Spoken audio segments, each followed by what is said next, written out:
Second, guys. Okay. All right, guys. What's up? Welcome to another MLB The Show 21 stream here on Twitch. I'm next JGGen24, and we're continuing on with our team build in Diamond Dynasty. Once again, this is the Mets team build, and the last time that we had left off, I got Matt Harvey Superfractored. So he is the latest one to reach Parallel 5. He is the fifth Met that I have that has reached Parallel 5. The next closest, I believe, is Javier. No, it's not. It's Ronnie Mauricio. Excuse me. Mauricio is at 7,900. So hopefully by the end of this, he might be, I don't know, I'd like to say 8,500.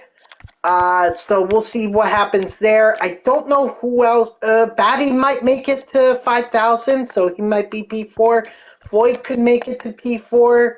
Nimmo's still a ways off. Hernandez, I don't think so, but he'll get close. And then Carter, he might make it as well. So we're, in addition to keeping our eye on Mauricio, we're also keeping an eye on Gary Carter, Brett Batty, and Cliff Floyd. So, once again, the 5 players that we have, P5, Pete Alonso, Mike Piazza, Dom Smith, Jacob deGrom, and Matt Harvey. Right now we're working on Tom Seaver, who will reach P1 by the time actually after we play the next game. So, enough chit-chat. How about we get right into it? I hope you all enjoyed your weekend. Obviously, this weekend was Super Bowl weekend between the Cincinnati Bengals and the Los Angeles Rams. Overall, I thought that was a pretty good game. You know, both defenses played their freaking hearts out. But you kind of had to figure that you can only hold Matthew Stafford back for so long. Like, I mean, yeah, the Bucks eventually came back in their matchup against the Rams, but Matthew Stafford brought them down the field for the game-winning field goal. So, you know, it's overall, I mean, I had no vested interest. I just wanted to see a good game, and I thought it was a good game. And, you know, it sucks that Joe Burrow and Jamar Chase and all those guys, it sucks that they had to lose. But there's always a winner and a loser in a Super Bowl. That's why I don't think I could ever handle if the Jets ever make it to the Super Bowl in my lifetime. If they do, I will be so surefire nervous about what could happen that I don't even think I could, you know, let it, I don't think I could sit there and watch. All I'd be just doing is praying. Just praying to God. Be like, dear God, just let the Jets win a Super Bowl. Let me be happy for once in my life. You know, but congrats to the Rams. And listen, Cincinnati Bengals have nothing to be ashamed about. They played their hearts out. I mean, I think that's as good of a Super Bowl game as expected. And that's all I ask for. Just show me a good game, and I'll sit and watch. And I was sitting, and I was watching. So, like I said, the Bengals have nothing to be ashamed about. They really don't. I mean, the fact that they're even in the Super Bowl, and Joey Burrow's not even through his second year in the NFL, or he just finished up his second year in the NFL. And believe me, if Mark Sanchez did that, I'd be happy. Of course, Mark Sanchez got his back-to-back AFC Championship game appearances. But, you know, I still wanted that Super Bowl. Regardless, I think the Bengals have a bright future ahead of them. If they could just get some O-line help.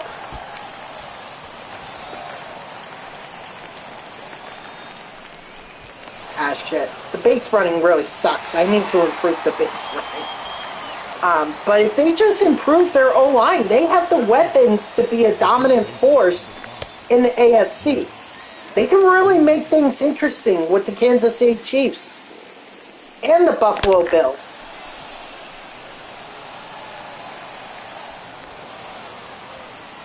You know, we'll have to see if they can, if they're going to make it back to the Super Bowl. That's, you know, now that they've been there, now it's just a matter of can they get back there and can they win the whole thing. So we'll just have to tune in next year to find out.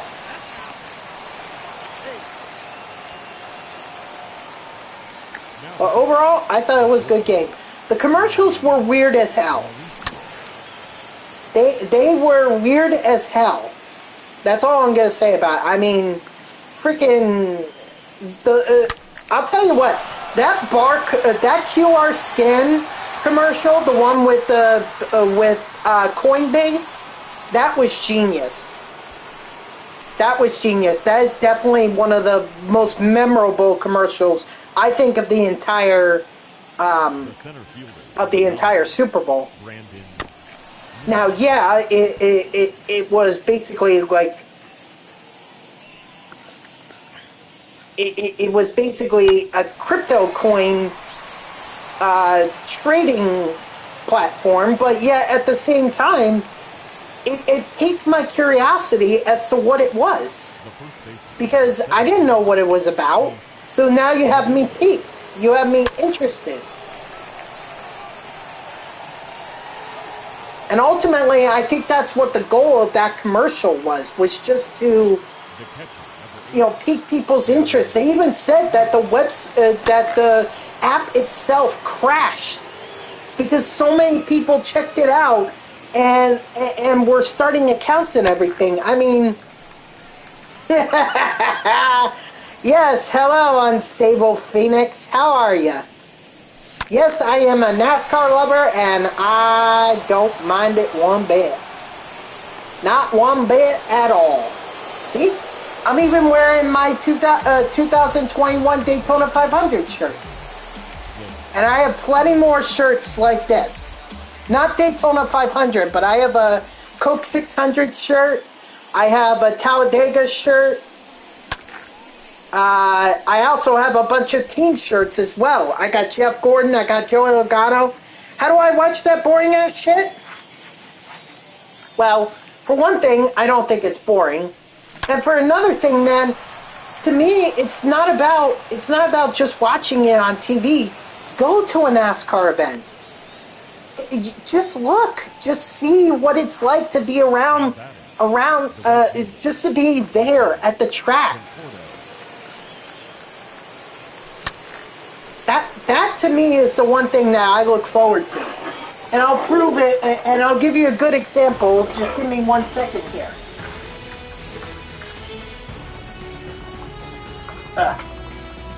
You see this program right here? You see this program? Let me show you something. Oh, nope, that's the, I don't know if you can tell, but some of these are actually signed. It's a signed program that contains over 40 drivers in there. Even a couple legends in there as well. So to me, going to the track, you're going to get a much better fan experience than if you were to go into any other sport.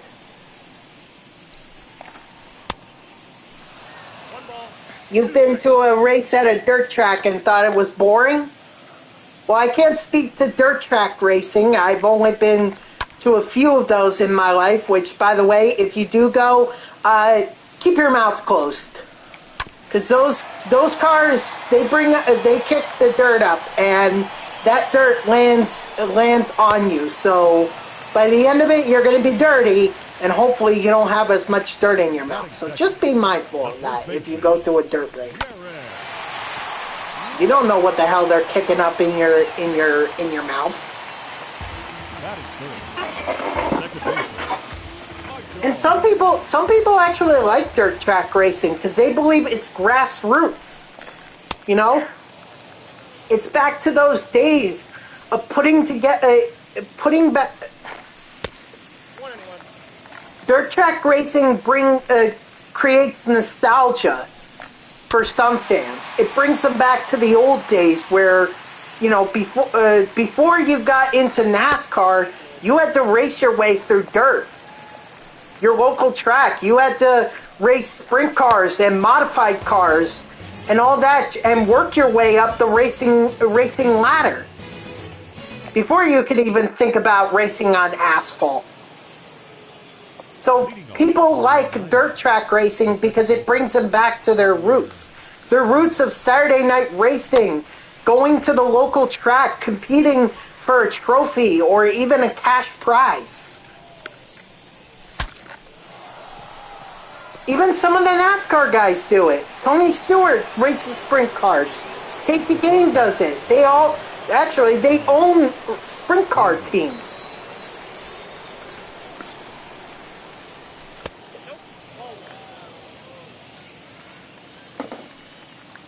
It's just about roots, man. It's about nostalgia, and that's what people love about dirt track racing. Now, I can't personally relate to that because I've never been to a local dirt, because I've never gone to a local dirt race track here in New Jersey. So, I mean, you sit there and go watch a whole bunch of times. How is that fun to watch? I mean, people drink beer there. And lots of beer. The old joke is that if you ain't drunk at a NASCAR race, you're not really a fan.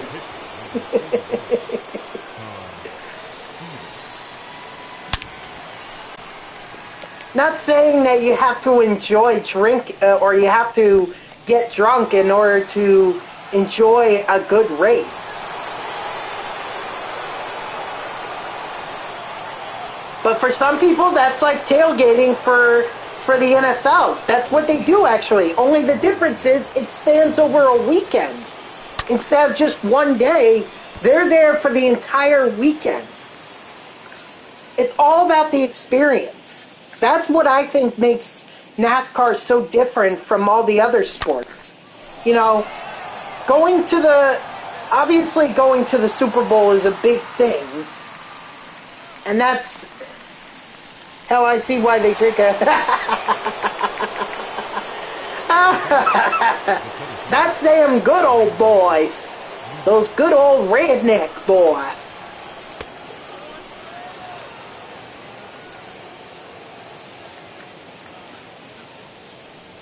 It's all about the experience, man. You gotta be at the track. You have to see that NASCAR is more than just cars going round and round.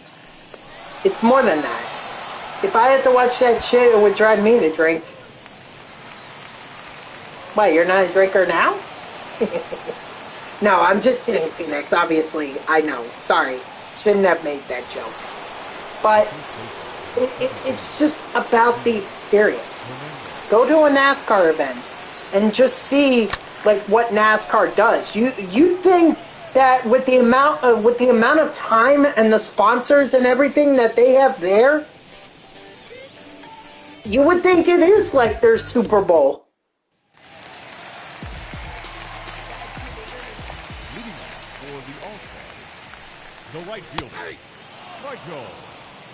I'm telling you, man, it's all about the experience.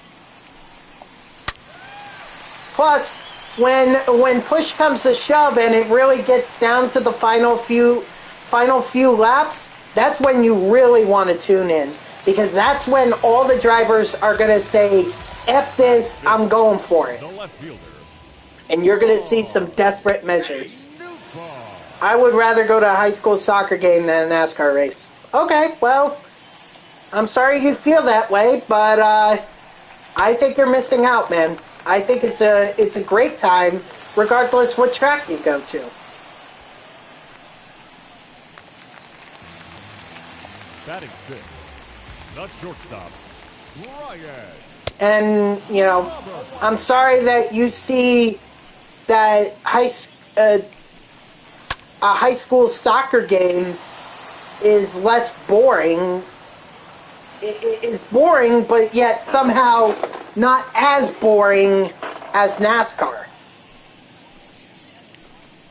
Kind of feel sorry about that. Sorry to all those high school athletes that really do their best to be able to, you know, put on play their hearts out and try to win scholarships and everything.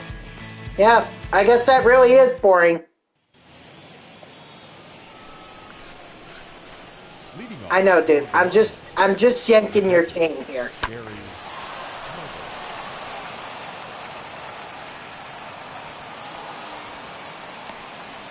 Like I said, man, NASCAR, I feel you gotta go there to experience it. You have to go see a NASCAR race if you really want to, you know it. Oh, hold on one second.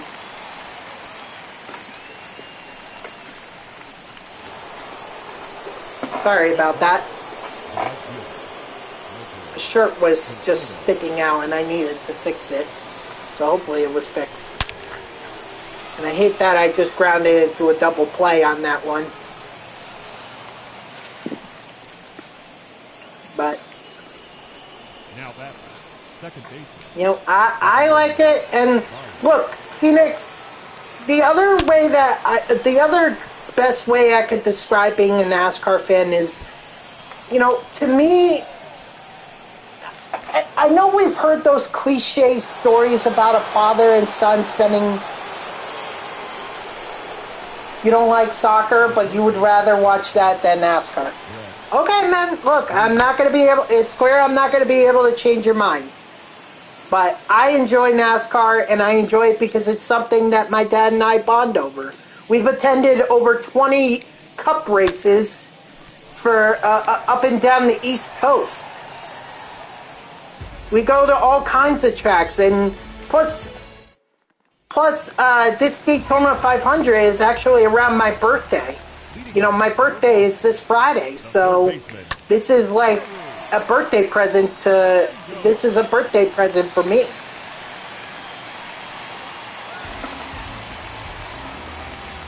Batting eight, the catcher, Diaz. So, but it's something that my dad and I bond over. You know, the whole cliche about father-son bonding over catch. Yeah, thank you. That's all I want to hear is just, you know, if I like it, then that's my thing. Batting ninth, the pitcher, Delgado. You know, you don't have to like it. I'm not saying you have to. I'm just explaining why someone might like NASCAR. Not saying you have to like it. If you don't like it, then there's nothing I can do to change your mind. I mean, hell, my sister didn't like it when we took her to a racetrack, so it's not for everyone, but it is for me.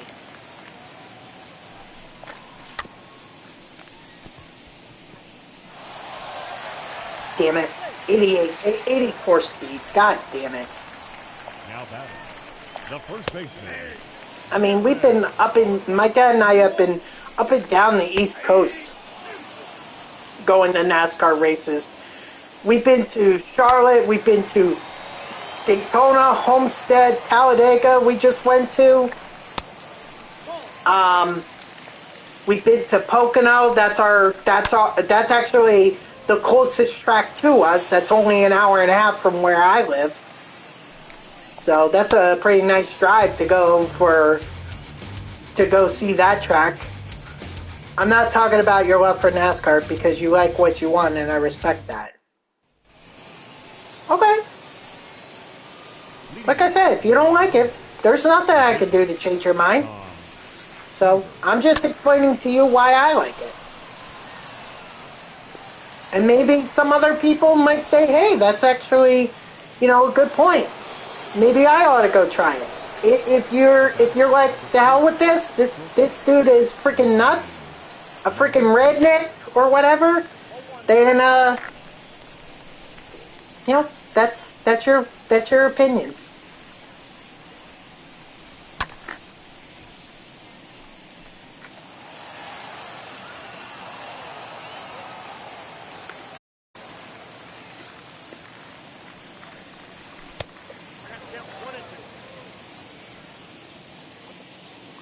So, but I'm very much looking forward to this weekend because, like I said, my dad and I, we're going down for the Daytona 500. It's going to be, I think it's going to be a blast.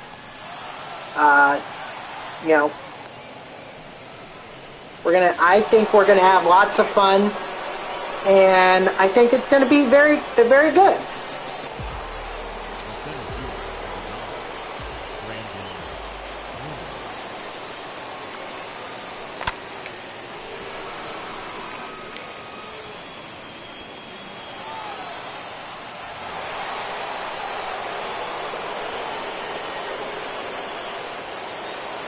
But Phoenix, enough about NASCAR. But anyway, what do you think about MLB 22 news so far? Are you talking about the fact that they took Randy Johnson out of the original trailer? Yeah, I'm wondering what that is all about. Myself. Like, why'd they take Randy Johnson out?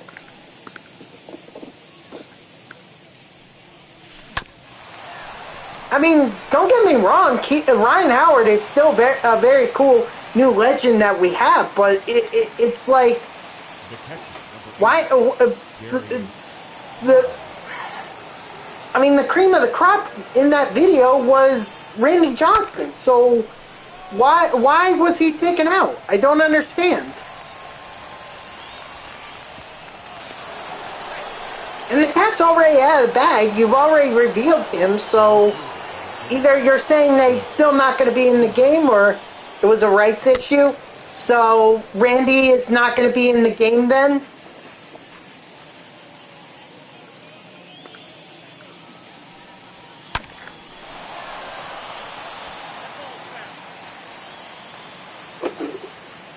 I mean, that would absolutely suck. I mean, not that it would take anything away from Ryan Howard or anything, but I think a lot of people do want to see Randy Johnson in there. I mean, they didn't have the rights to release him yet. So you're saying he is going to be in MLB The Show 22, or...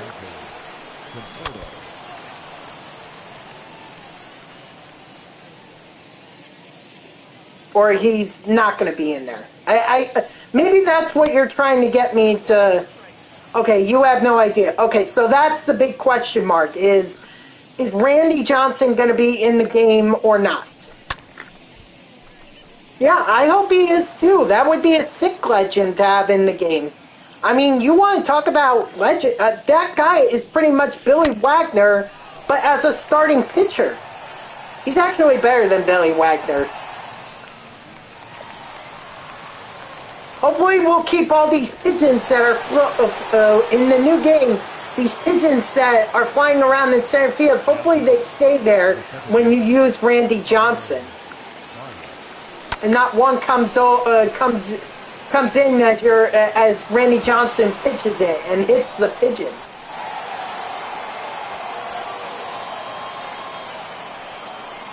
So, we're supposed to get also 2 new legends on Wednesday. I'm not going to be able to react to that because like I said, I'm heading down to Daytona Beach, Florida. So I'm not going to be here at all the rest of the week. So I don't know who those new 2 legends are. They say they're teammates. One guy was suggesting Lance Berkman and Jeff Kent. I highly doubt it's Lance and Jeff. because Lance was already in the game. He was actually in the game in 2019 in MLB The Show 19. He was one of the inning bosses. So I don't think it's Berkman and Kent.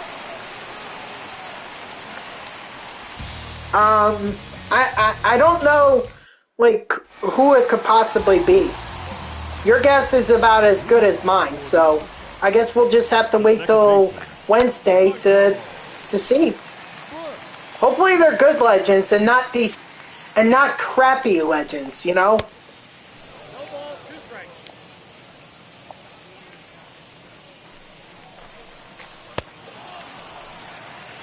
I mean, maybe one of them is Carlos Delgado. You know, that would be cool. He was such a powerhouse first baseman when in the early 2000s. Delgado was something special.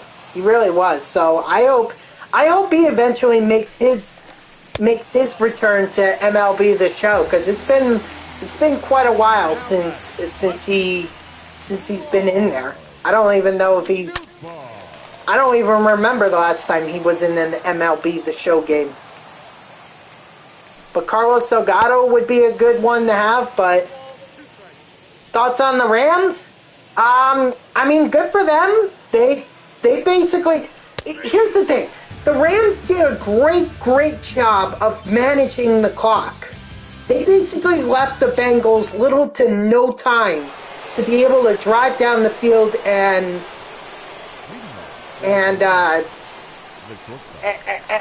get a field goal. I mean, they could have gotten a field goal, but so they did an absolute great job of that. I actually tweeted jokingly that the Rams seem to be very good at keeping their opponents in the Super Bowl 1 yard short. So that was kind of like my jab at. That was like me poking fun at the fact that the Rams are infamous for winning Super Bowls with 1 yard short, and they won with them. Let me tell you something, Siri. I am very, very glad that OBJ got that touchdown before he got hurt. Obviously, he wouldn't have gotten one after he was hurt. So I'm glad he got a touchdown, because that helps me in Madden Ultimate Team. I'm still not high on freaking OBJ. I think he's too much of a, what's the word, immature. I think he's too immature. So I'm not going to personally root for him. But, you know, I'm not going to hold it against the Rams or anything. It's not like I had a vested interest in whichever team won.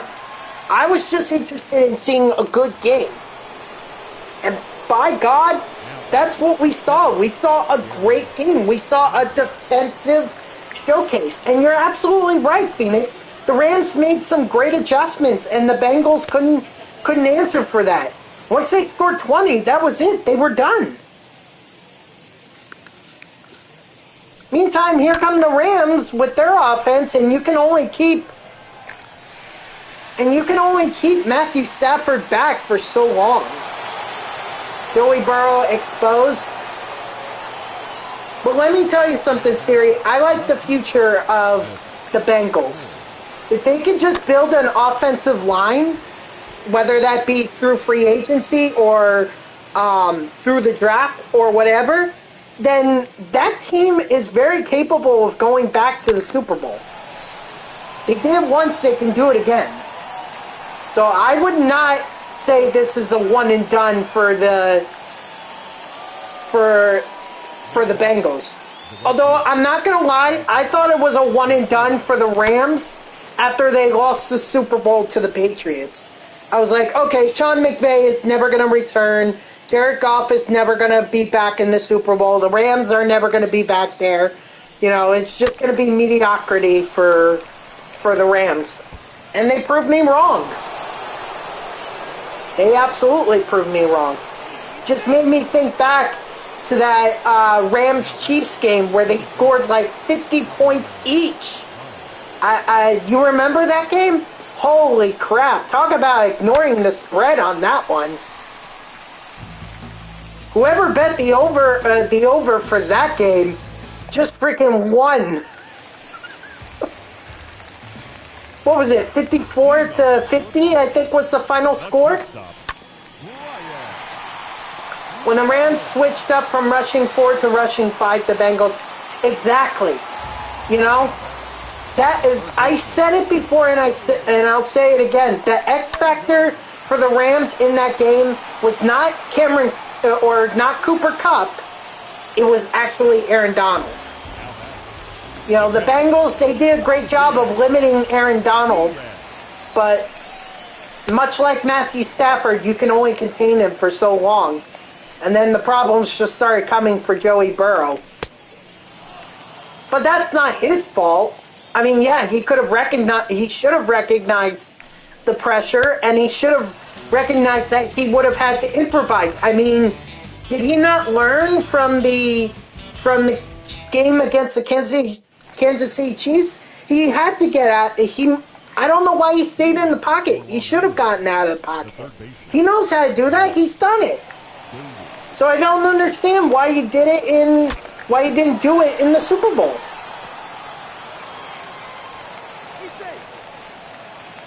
So Phoenix, I'm bewildered by that. I don't know who said something to Joe Burrow telling him, don't scramble. But I can tell you whoever did should be fired. Because that O-line was not protecting Burrow. The fact that he didn't even get sacked more in that game, I'm kind of surprised about.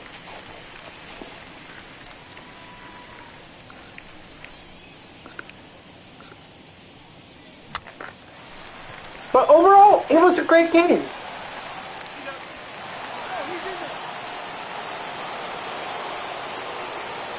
You know, I'm happy. I'm not gonna complain at all about what I saw in the Super Bowl. The commercials, though, I will say were weird as hell. I mean, that QR code one, that was genius. So whoever did that was clearly a genius. Coinbase, props to you. Too bad your app couldn't really handle all that traffic, but whatever. Ultimately, you got yourself publicity, and now people are talking about it. And I'll tell you what, that commercial that with Rocket Mortgage featuring Barbie and the Dream House, I did not know where that commercial was going. I was like, wait, is this going to be a commercial for girls? Is this going to be a commercial for Barbie collectors or something like that? And then it was like, well, wait, Barbie can't afford it because can't afford her dream house because she has others that are trying to bid for the dream house. I was like, what? Yeah, there were nothing spectacular, none that really stood out in my mind, just a couple here and there. The Coinbase one, obviously, I've mentioned, that one was interesting. The Barbie one with Rocket Mortgage, that was definitely bizarre. I was not expecting it. I don't think there were really any others. They were talking about Larry David, and they were saying he was wrong about, you know, he was going through time, and he was wrong about the wheel, the toilet, a fork, and all that stuff. And then they get to the Bitcoin thing, and then they're like, oh, well, this is a great investment. And he's like, no. Well, Phoenix, here's the thing. That's fine, because I think that wasn't meant for your generation, or even my generation. That was meant more for the Gen Xers. That was meant more for the generation that grew up in the 90s. You know, the crowd that basically grew up with Snoop Dogg, with Eminem, with all those guys, all those artists. That's what it was. That's what it was about. I have no interest in the halftime show personally. I have had no interest in it whatsoever. I thought Weekend was pretty good, but only up until their The right fielder, Michael. not my generation. I knew nearly every song. No, but what I'm saying is, like, it wasn't really meant for your generation, or, well, it was meant for, you know, those Gen Xers. You can know those songs, but the generation that grew up in the 90s and everything, that was really for them. That's what that halftime show was all about. The Weekend from last year, I think that was more catered to Gen Zers and thereafter.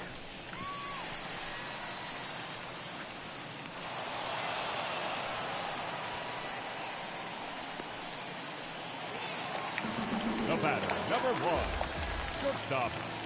But this year's, yeah, that was more Gen X. That was more for them. And I mean, that's fine. That's fine. You have to ultimately, but I would like to see a Super Bowl where you can know the hits and enjoy them and not feel like that the show is specifically targeting an audience or a specific audience. Like, why can't it just be enjoyed? You know, the other one that stands out in my mind, you know, Justin Timberlake's halftime show in 2018 when it was the Patriots and the Eagles. That one stood out to my mind. The left fielder, Cliff. Or that one stood out in my mind. Did I think it was all that great? Or did I think it was the greatest thing? No, but I thought it was good. The right fielder, number 30. But honestly, that's the last time I've been interested in a halftime show. I was not interested in what was the one in 2020, I guess, at Hard Rock Stadium where they had Jennifer Lopez and Shakira. You know, that one was specifically targeting the Latino and Latina population, which makes sense. But Jennifer Lopez and Shakira's music is known across the generation.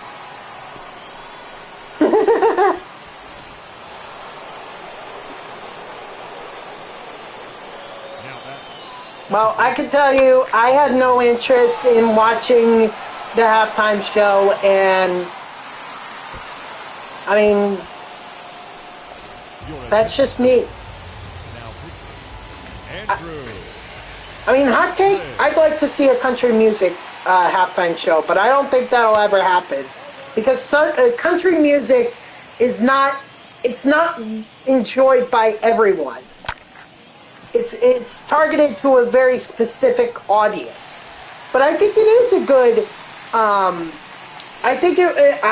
would enjoy listening to some country music, but I don't think it's going to happen in the Super Bowl. So if they're not going to do country music, why not do classic rock?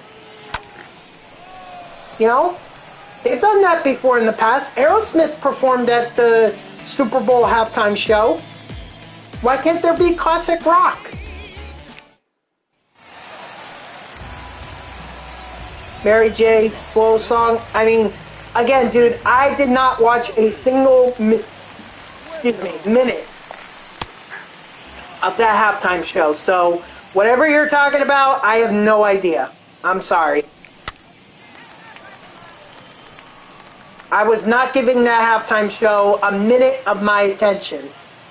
Actually, I wasn't giving them a second of my attention. I was not interested.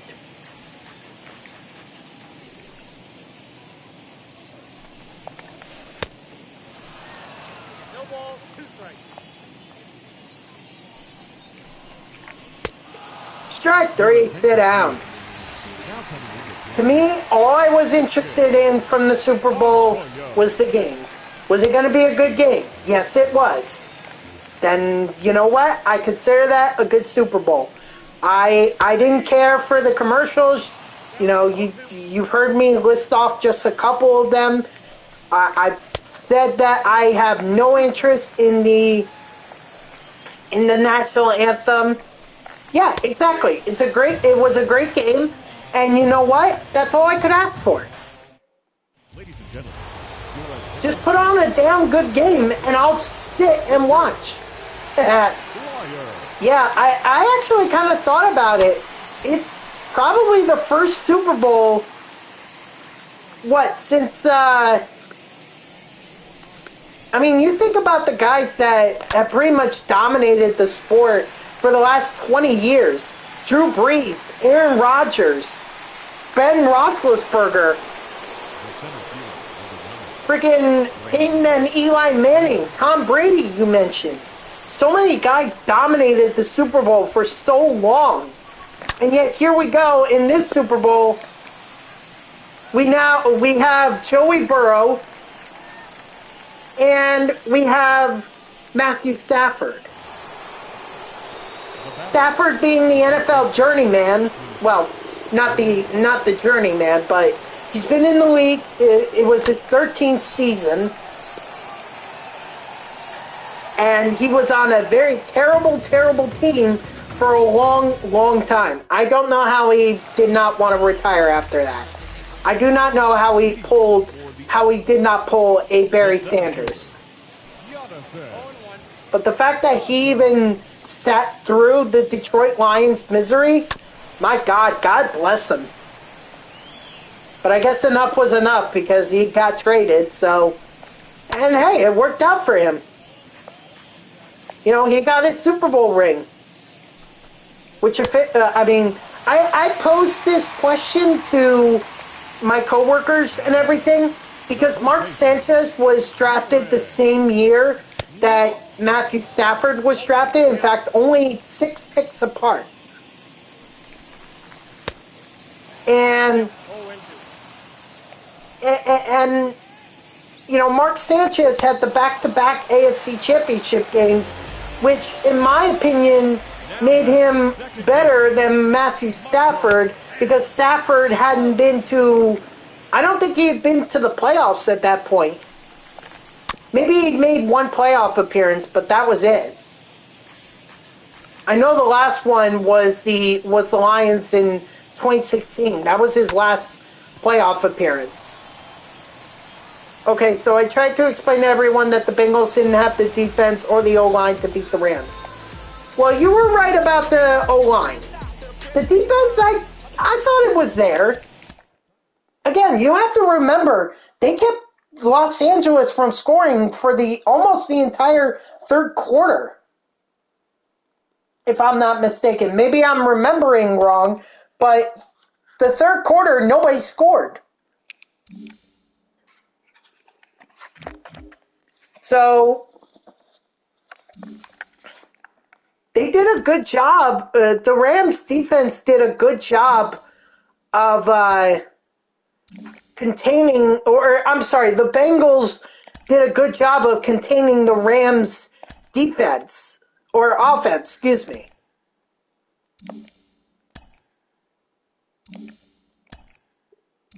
Boring. There we go.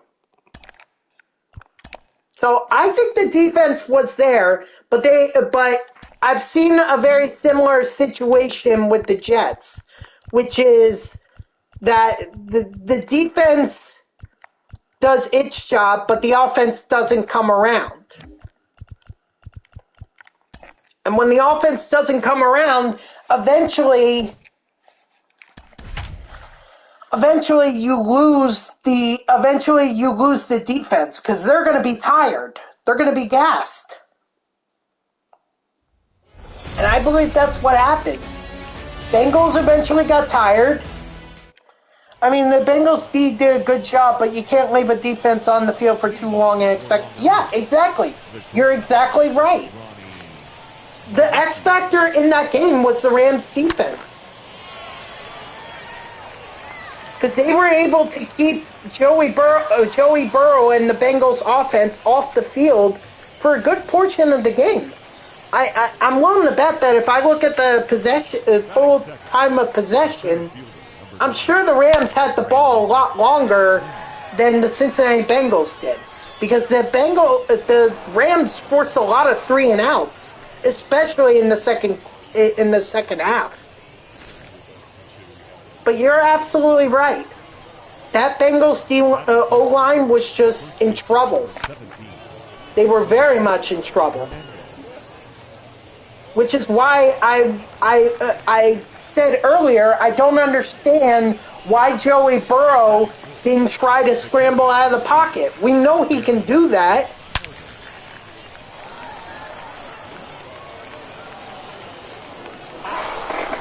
And also, the Rams did a good job of actually containing the Bengals' run offense or rushing offense in the second half as well, if you think about it. Because the Bengals were dominating the rushing game. Everyone was pretty much like, wow, the Bengals' rushing offense is great. This is good. You know, this could be an alternative to Joey Burrow having to look downfield and make passes and everything. And then he doesn't have to be in the pocket and get sacked. But eventually the Rams defense figured it out. If the Bengals would have been more methodical and pounded out first downs to get their defense a rest, then that game would have been more dominated by the Bengals. And you're probably right. But it's not what happened. You know, hindsight is 20/20. It's easy to look back and say, "Oh, if they had done this, maybe they would have won the game, or it'd be different," and blah blah blah. I say to hell with that shit. To hell with the whole hindsight stuff. I don't need to hear it. What happened was the Rams couldn't, or the Bengals couldn't protect Joey Burrow. He kept getting sacked. And then the Rams offense got a long drive in the fourth quarter, whittled that clock down, basically giving the Bengals little to no shot at taking the lead if they were going to do that. And then they also made a great stop on 4th and 1.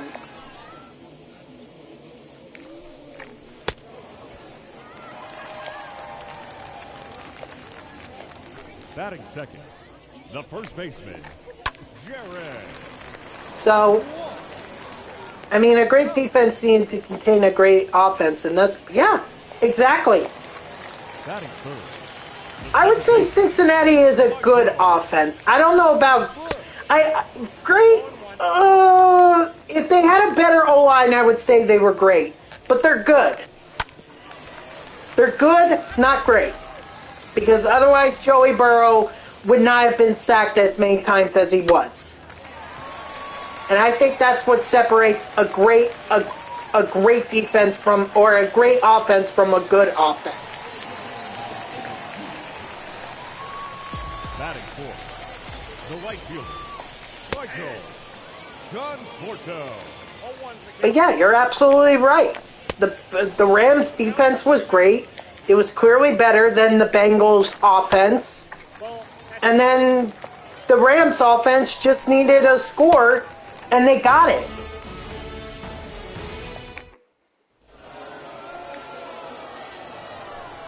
Leading off for the Lions, the pitcher, Tom. Well, like I said, do not count out the Bengals.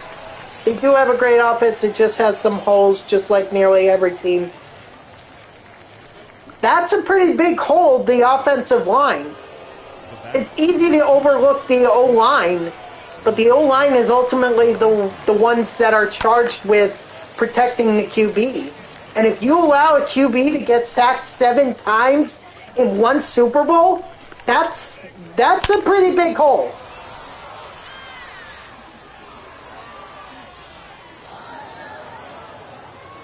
That's not a knock against the Bengals. I'm still saying they're a good offense. But the O-line is a weak point. They know that. So now it's just a matter of how can they improve it in the offseason. They could go through the draft. They could go through free agency, pick up some more O-line. And once they do that, I think they'll be back in the playoffs, possibly even the Super Bowl. The first baseman, number 17, Keith Hernandez.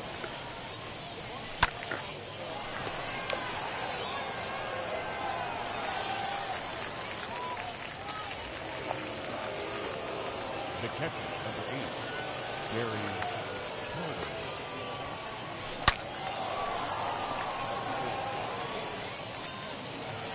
It's a pretty big hole, Phoenix.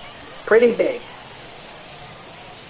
Now, I might be biased because in high school I played as an offensive line, so maybe I'm biased. But, you know, at the beginning, I don't know if you've ever watched The Blind Side, but Sandra Bullock talks about how the she compares an NFL team to a house. And she basically says the house is the quarterback. But she also says that the insurance is the left tackle. And I think that's absolutely right. Insurance protects homes. Or as much of it as possible anyway, because that's a whole separate issue, those insurance companies. But it's up to the O-line to protect the quarterback. If they can't do that, well then you're not going to really have much of an offense.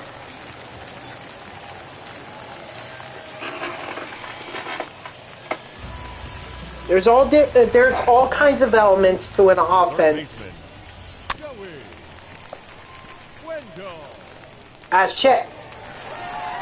That's my fault. I overran that one. Ah, crap. The catcher, Diaz.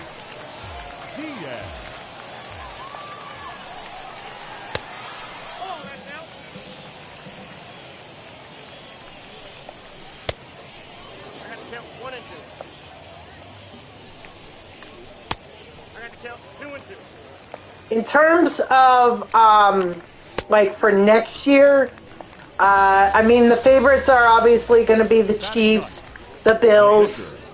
I would definitely throw the Bengals in there. I think that's pretty much it for Los Angeles. You know, Stafford, I think he's going to end up on the decline. Not to knock anything against Matthew Stafford, but he's always been a decent quarterback. He's never been he's never been an Aaron Rodgers or Drew Brees or a Tom Brady as quarterback. I mean, look at the Bucs. Their holes came in the form of the receiving corps because of injuries, and they still made the playoffs. Right, but then they went up against the Los Angeles Rams, and that Rams defense really pressured Tom Brady. If you remember in that NFC divisional game, Aaron Donald was getting to Tom Brady like crazy. It actually took Brady four drives before he completed his first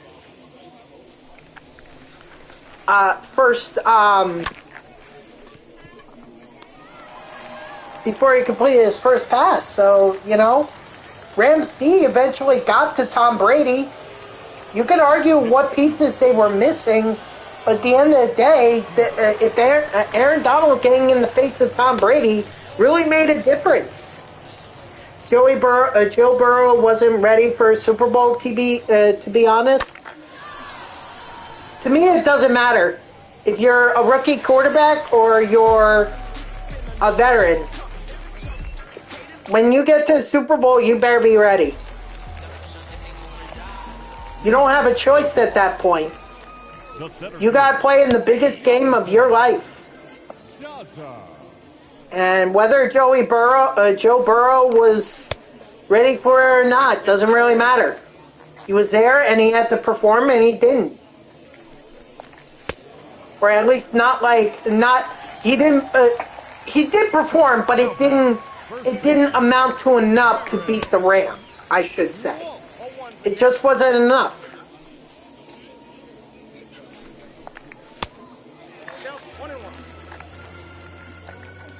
So to me, it doesn't matter.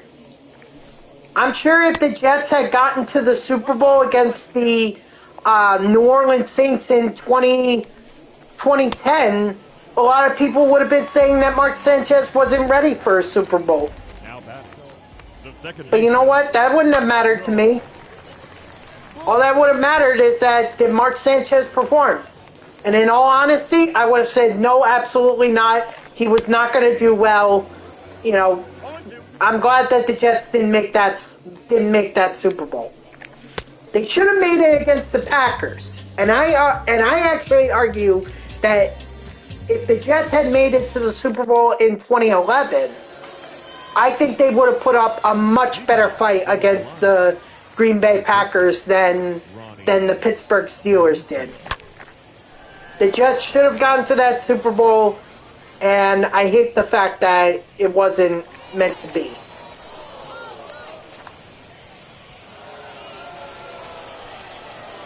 So, I don't care if you're a rookie QB. I don't care if you're a veteran QB. Once you get to the Super Bowl, that's it. You better ball out of your freaking mind. If not, well, and get ready to not be winning it. Stopping in as a member of Option, but I have to go study for kinesiology exam tomorrow. What is that? Kinesiology? What is that? I've never heard of that. But I appreciate you stopping in, Legendarian. Hey, people haven't given you, haven't been, taunting you on social media or anything because you were rooting for Joe Burrow and Jamar Chase, were they?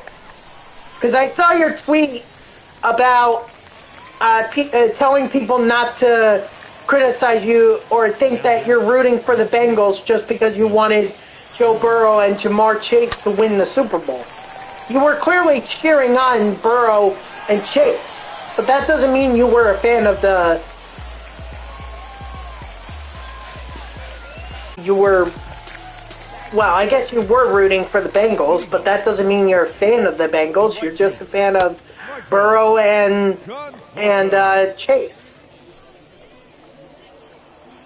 Okay, is anyone going to explain to me what a kinesiology exam is?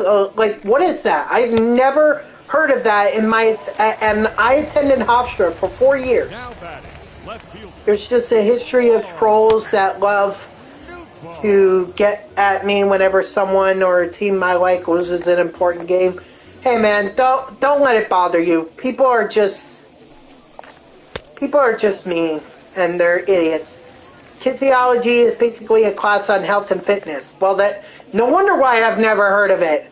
I'm not exactly in the best of health or the best of fitness. So no wonder why I've never heard of it. But thank you, Phoenix. I appreciate you. I made it clear I was rooting for 3 players on the Bengals and 4 players on the Rams, not teams. Yep. Well, I hope they didn't get to you too bad, man. I mean, at the end of the day, you were rooting for players from LSU. Or you were rooting for certain players. You didn't have a favorite team. But the 3 players I like on the Bengals, I like more than the 4 players. Hey, that's all right, man. That is all right. If that's the way you wanna cheer for a team or cheer for or root for in the Super Bowl, that's your right. No one tells you have to root for a specific team or no one says you have to root for a specific team. You can like whoever. I'm sorry to hear that people are getting to you though on social media. Like, it's just like people are idiots. They're mean, and I don't understand.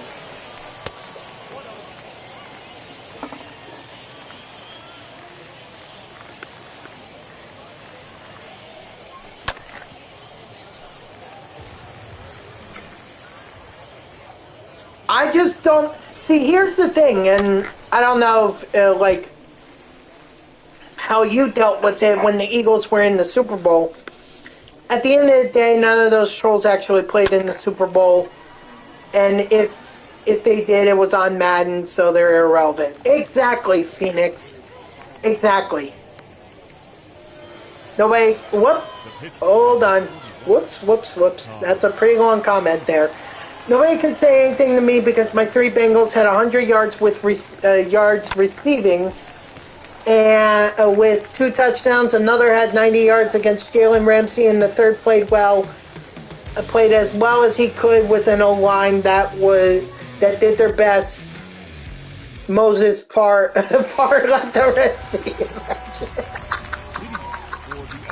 I was just explaining that to Phoenix. Like, to me, the difference between the Rams' offensive line and the Bengals' offensive line, or the difference between the Rams being a great offense and the Bengals being a good offense, was that offensive line. If you can't protect the quarterback, how do you expect him to do his job? And how can you expect the running back to gain more than 2 yards? So I totally get it, man. I've been here. I've been saying throughout this stream that the O-line, I feel like, was an X factor, or the D-line. I was saying the Rams D-line was the X factor in that game. Donald said, "Open sesame." Yep, exactly. Exactly.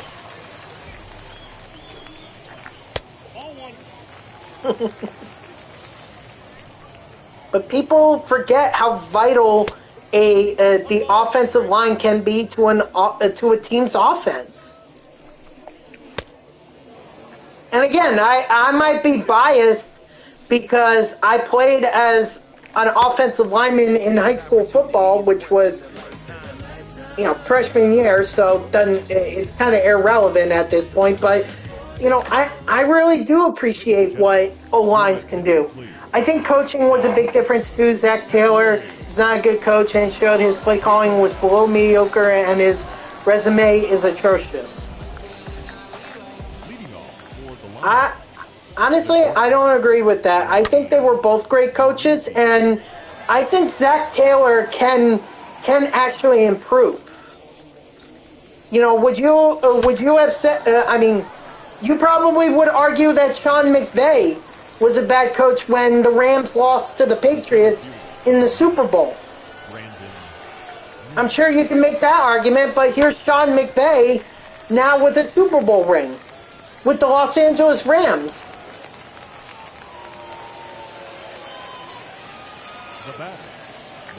So I'm sure you can make that same argument, but at the end of the day, Sean McVay improved, so why can't Zach Taylor?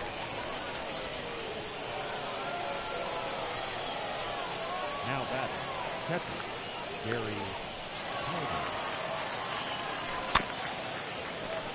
He's glorified for being the coach of a Bengals Super Bowl team, but he was carried by Burrow. He has a 16-33 career record as NFL head coach. He started Eli Apple in the Super Bowl, and with the game on the line, drew up a play with the third best running back on the field as a safety valve when you knew Burrow was going to have 1.8 seconds to throw it. True.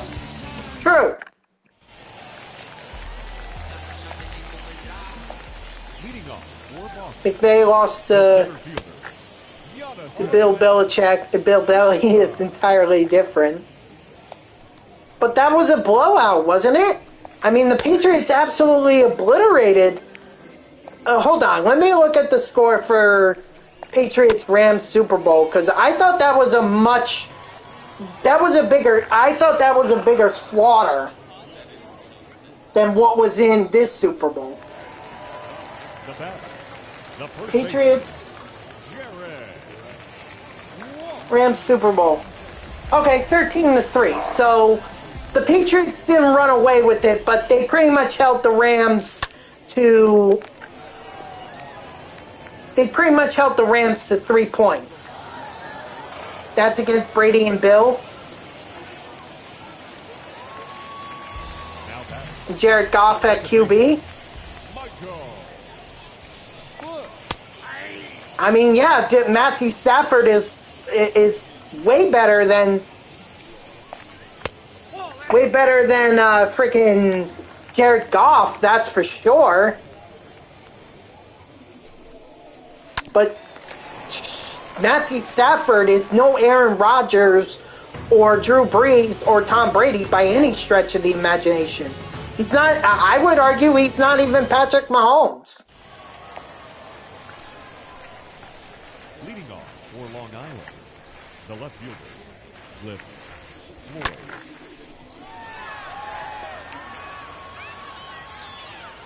What my point is, though, that after that Super Bowl, I'm sure a lot of people would have just given up on McVay. And they didn't.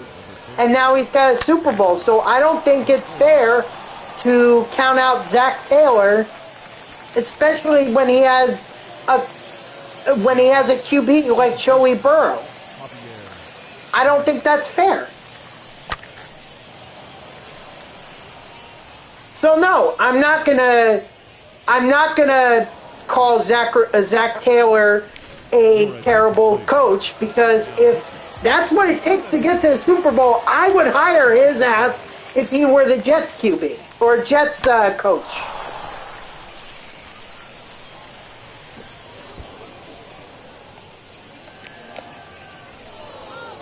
Want to play a game with the all-time teams, and I don't know who else I could build an all-time team for.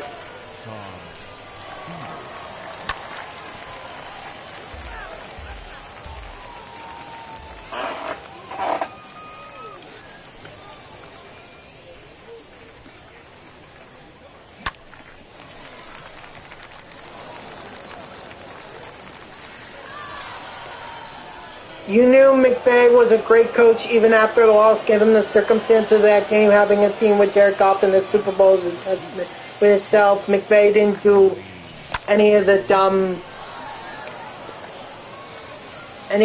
things Taylor did, and that's why his record is astronomically better than his as well. Taylor was a Burrow benefit.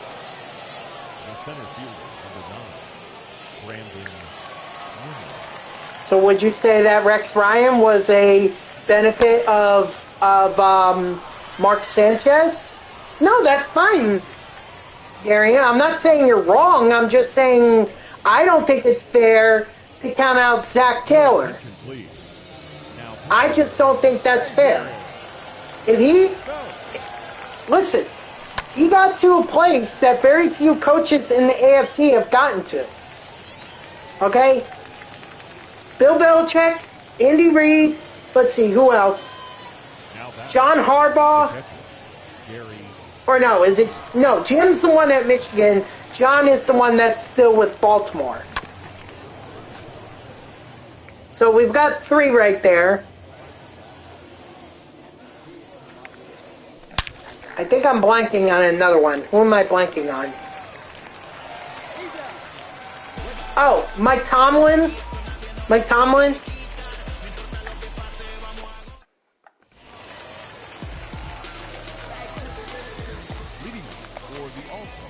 So he got to a Super Bowl when only 4 other current coaches in the AFC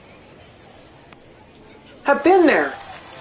So that makes 5, which is just barely enough for one division. Actually, it is enough for a division, and you have an extra coach. The Jets defense carried that team with Rivas Island being GOAT. Not to say Sanchez wasn't good to contribute, but Rex Ryan was a benefit as that as well. Okay.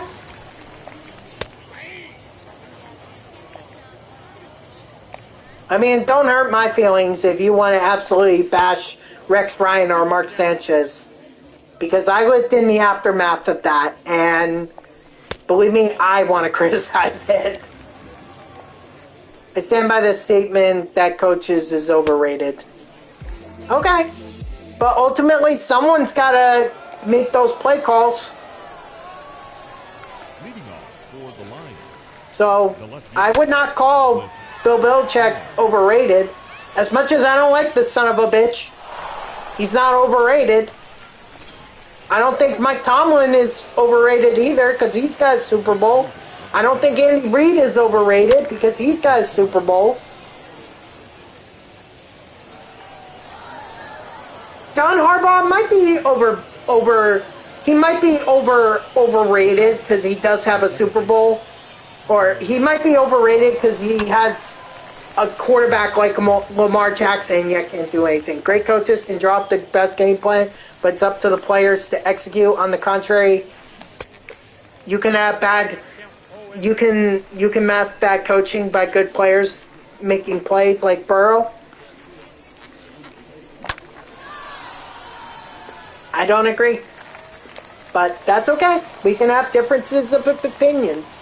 I think the coach is vital to a team, and I don't think it can be overrated.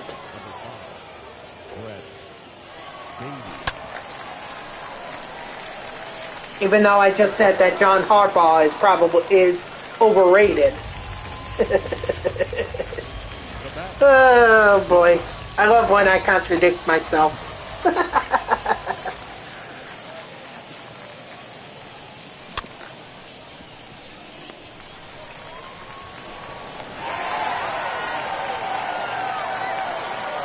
So let's just see what happens. You know, if Cincinnati gets back to the Super Bowl, I mean, look, at the end of the day, I think Cincinnati's going to take a Super Bowl appearance. That's certainly more than what the Jets can say. And maybe it'd be a little bit harder for me to swallow.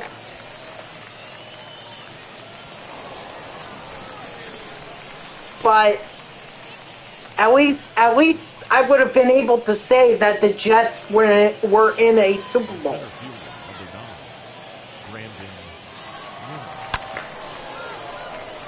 Oh yeah, Pete Carroll too. Forgot about Pete Carroll. So if you think if Zach Taylor was the coach of the Russell Wilson is the Seahawks could be playoff contenders. They just had bad luck with injuries this year. They're always playoff contenders. That whole NFC West division was full of playoff contenders. The 49ers, the Rams, the Seahawks, the Cardinals. Actually, that's bad because Russ is still there right now.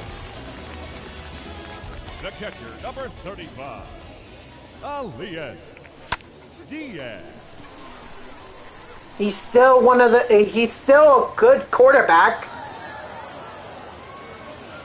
which is more than I can say about Geno Smith, Mark Sanchez, Sam Darnold. A better example would be the 49ers. So with no Jimmy Garoppolo,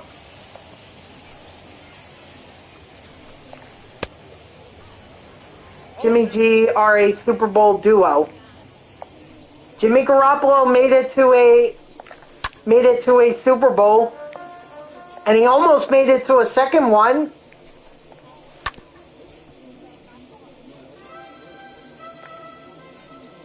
So he can get to the Super Bowl. He could.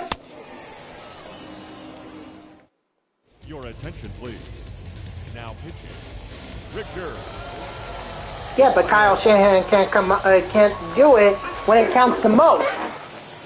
Leading off for Long Island, the first baseman, Hernandez. I'm not saying that if Zach Taylor were to go to a team like the Jacksonville Jaguars, that team immediately becomes a playoff contender. No. But I am saying if you put hold on. What are you saying here? Jimmy G was with Zach Taylor putting the third best running back on the roster and field isn't winning 7 games? Well, that's hypothetical, but I think Zach Taylor, he can be better. And also, that record, I mean, look, he didn't have Joey Burrow, what was it, 2020, when Joey Burrow hurt his leg? Is that Taylor's fault? Because they didn't have a QB like Burrow? The right fielder, number 30, Michael Conforto.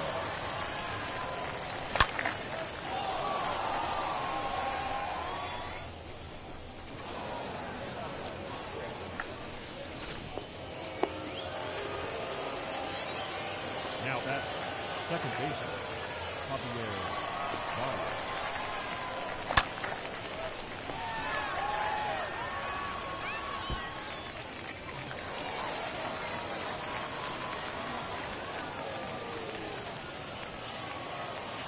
The third baseman, number 5, Brett Davey.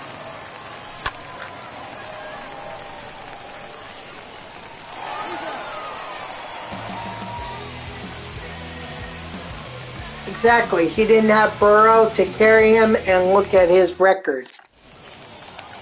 If you lost the QB like freaking Joe Burrow, I'm sure any coach would struggle. Mike Tomlin went 500 with Mason Rudolph and no Juju because he's actually good. Tomlin is a great coach. He's got a Super Bowl. I'm not, and again, that's more than what some of the coaches in the league can say. Certainly in the AFC. First baseman, Jared Wolf. Taylor could never. Okay. All right. Well, he doesn't have Mason Rudolph. He has Joey Burrow.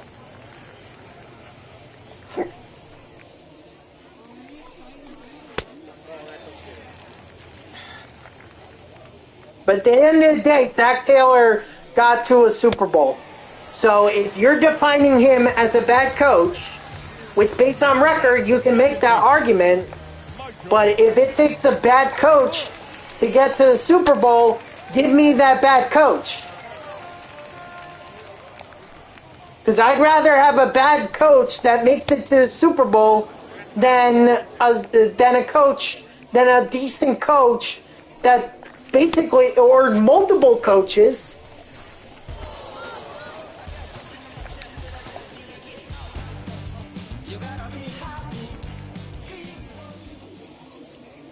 But you're saying that Zach Taylor is a bad coach. At the end of the day, he has to lead them.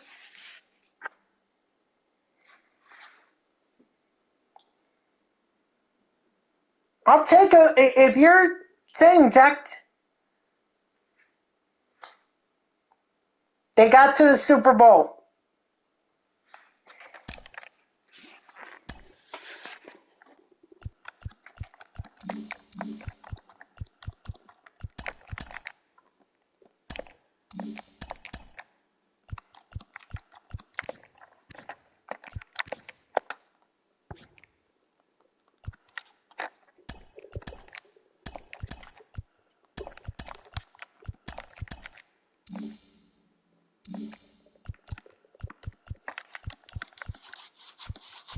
Again, Darian, you have to understand, this is coming from the perspective of a Jets fan who has never seen the Jets even make it to a Super Bowl. I will take any coach, regardless if they're good or bad, if they can lead the goddamn Jets to a Super Bowl or just call the plays enough for the Jets to be good so that they can make it to the Super Bowl, I will take that over any coach.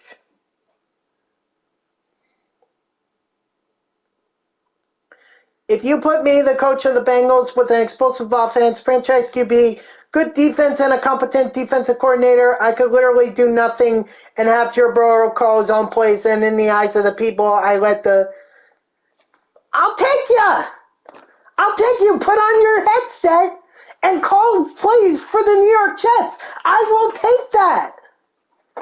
Because I have not seen a freaking Jets coach lead them to a Super Bowl. The closest that I've seen, Darian, is Rex Ryan.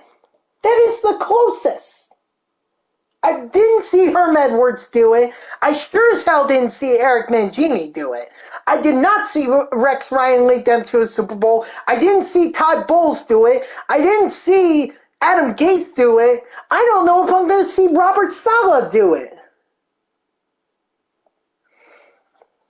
But I will take any coach that can get that can get the team to the Super Bowl.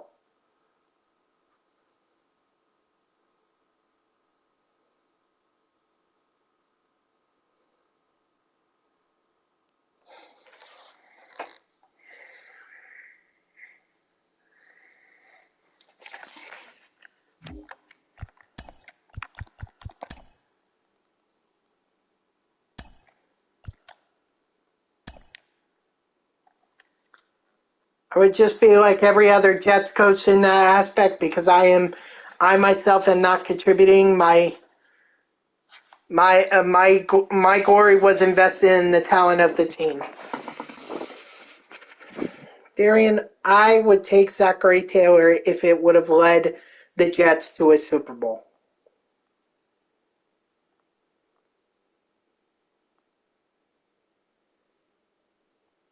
I would have absolutely. Because at least he's been there. At least he's been there. Doesn't mean you can argue that doesn't make him a great coach, but at the end of the day, he got there. Gonna go study. All right, Darian. Appreciate the discussion here. A.G. Blinn, welcome. I see you're a first-time chatter. Let's go Mets. Absolutely.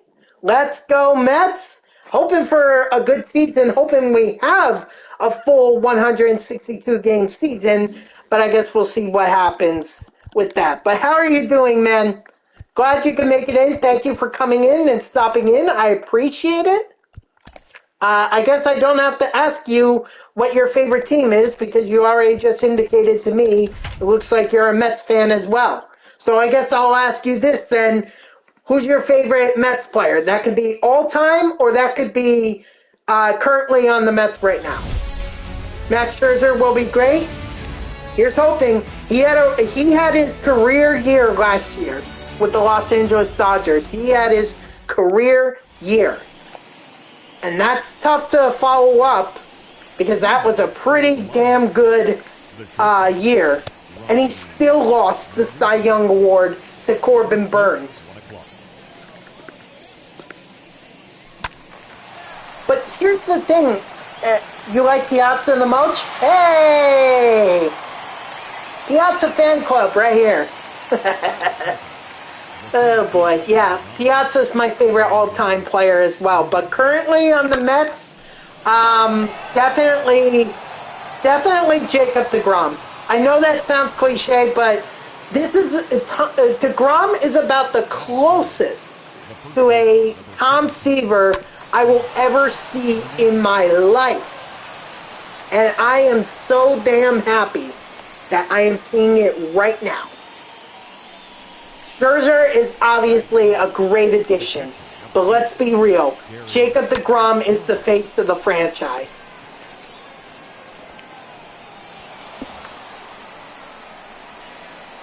Yeah, absolutely.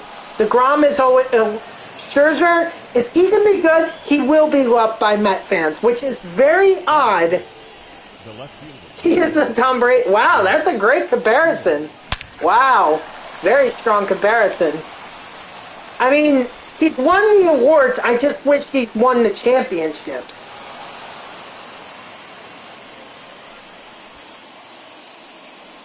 Batting six. You know, The right and the fielder. closest that I've seen, you can argue that 2019 the Mets could have made it, and I think they should have made it, but you know, Nationals being the Nationals, they got to go ahead and get the and get that wild card that ultimately propelled them to that World Series run. Batting seven. The second baseman. Javier. But they didn't do it as quick. They didn't. Actually, no. If he didn't get hurt, best year ever by a pitcher. DeGrom in 2019?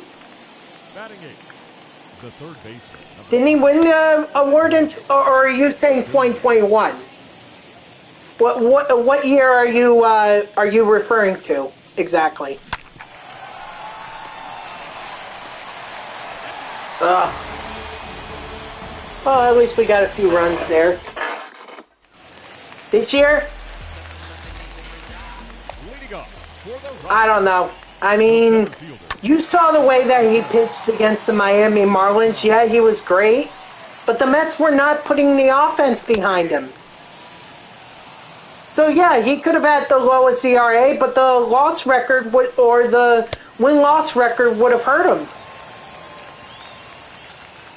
And plus, with DeGrom, you don't try to take chances with that kind of a player. So I'm actually glad that they made the decision not to push him. The Mets were clearly. It felt like this entire season they were just lucky. They were just lucky to be leading the division for the 3 months that they led it. But they were lucky.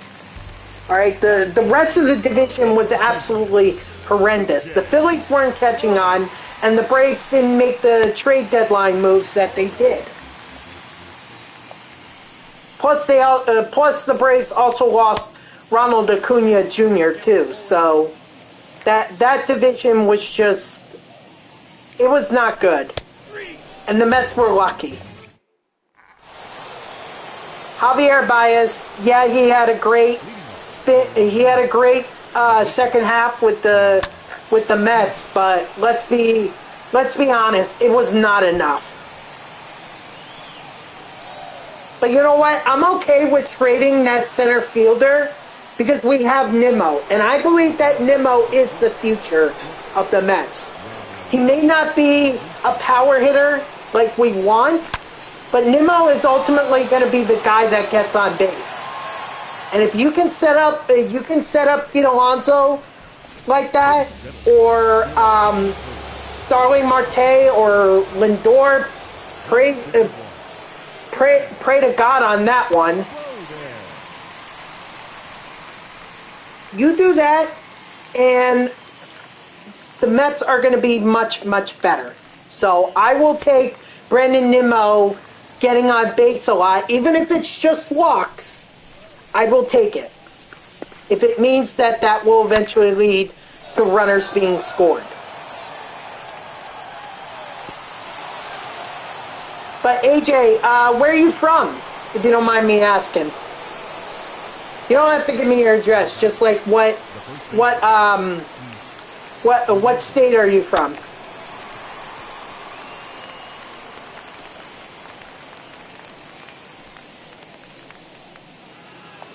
Yeah, this year the Mets were just lucky to be. Next year I expect them to contend whenever this season gets started. Whenever. Hopefully it will be in May, but now I'm kind of hitting the panic button. I mean, I started hitting the panic button when it became the end of January, and we still didn't have a deal for the Met because here's the thing. At this point, we can kiss spring training goodbye. I don't think that's happening. Because teams still have to sign free agents. There are a lot of free agents, big-name free agents out there that need to be signed. You might have a few games for spring training, but that's about it. You need to get this season started. And I've said this before in multiple streams. I said the Players Union was not, the Players Association was not over the line when they submitted their proposals for the MLB owners. They were not over the line. They made some very reasonable ones, requesting a pay raise for major leaguers just starting out. I think that's fair.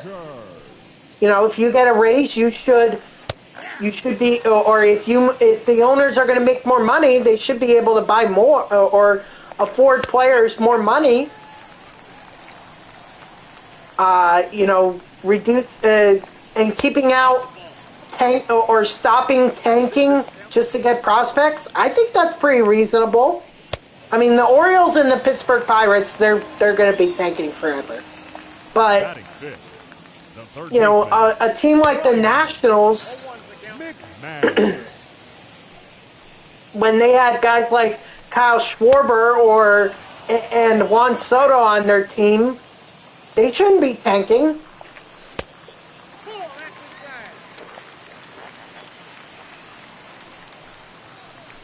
The Chicago Cubs shouldn't have been tanking with Anthony Rizzo and Javier Baez, but they did. The left fielder, number 9.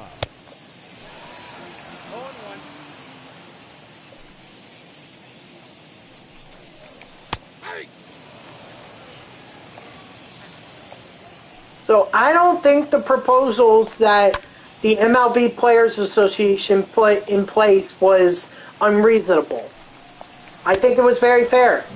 And right now the owners are being a bunch of jerks, because they would rather penny pinch their way through this than actually get a season underway and make fans happy. They're more interested in making money than they are of actually putting a good product together for the fans. Okay? That's an insult to you. That's an insult to me. That is an insult to the players.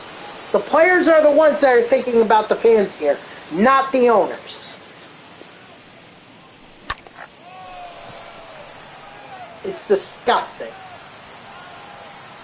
Whoever is leading the owners needs to get back to that negotiating table, and they need to sit down and say, okay, and make more reasonable, and I mean reasonable, requests. Okay? A federal mediation is not realistic. That is a bunch of bull.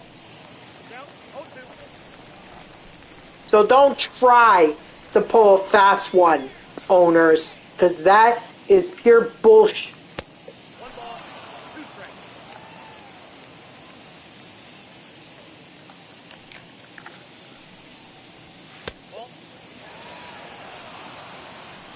So I want to see this season get underway.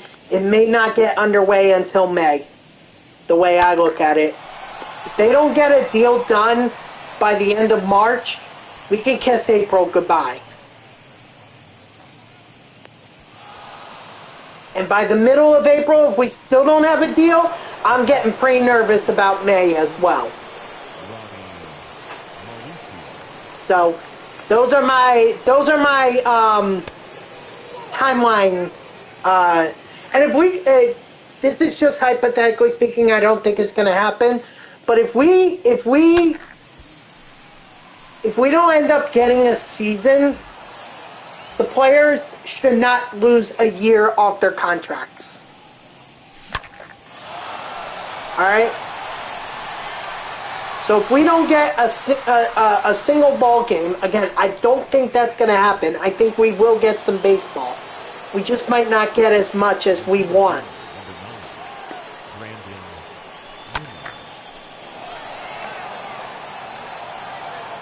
But hypothetically speaking, if we don't get any baseball, the players should not lose a single year off their contracts. That may be good in some cases, and that may be bad in some cases.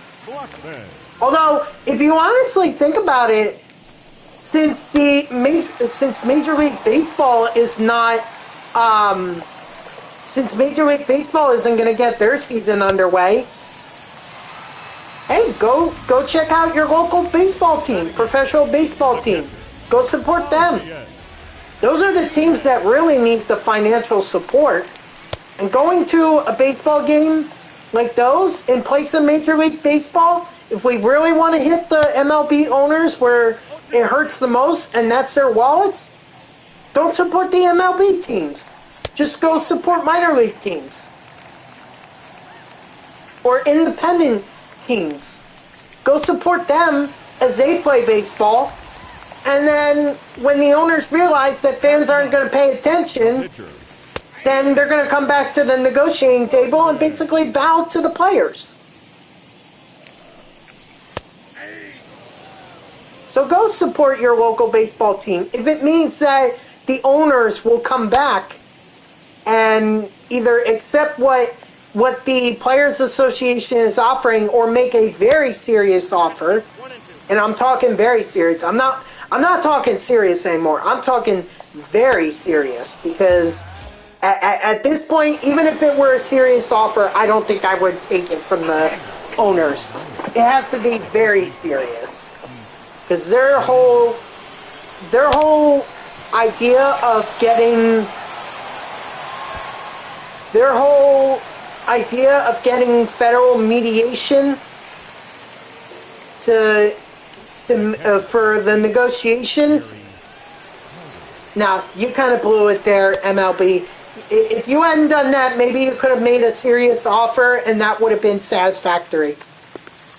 But now that you pulled that dumb stunt, now you gotta come back with a very serious offer. Otherwise, don't even bother making money this year. We'll go support our local baseball teams. We'll go support those minor leaguers and those independent ball players that actually do need the financial support.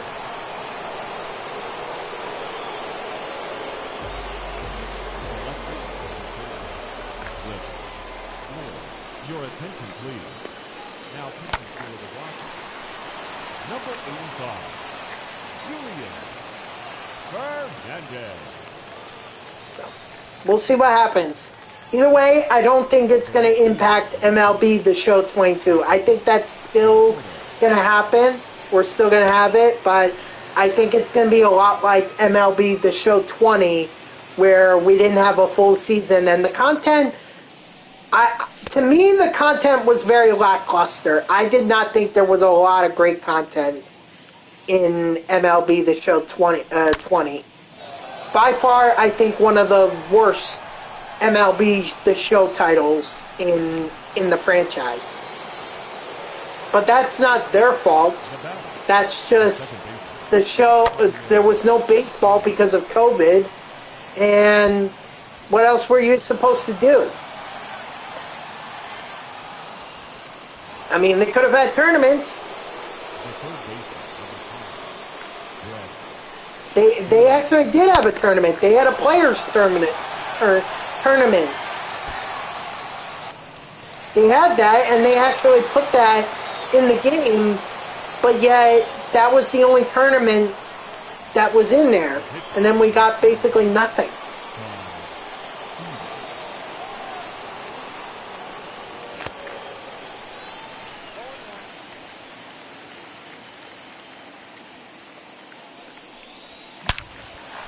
So hopefully they find very creative ways to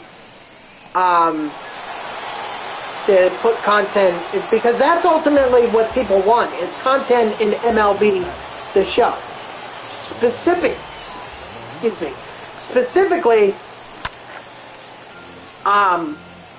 Diamond Dynasty. Now again, I'd like to see the other modes as well get some touch-ups as well, because it's been too long since Road to the Show had a touch-up, and no, what that whole new player upgrade system that they introduced this year, that was not an upgrade. That was a downgrade, in my opinion. that was downgrade, and honestly, that made me want to not play Road to the Show. Now batting, the first baseman, Hernandez.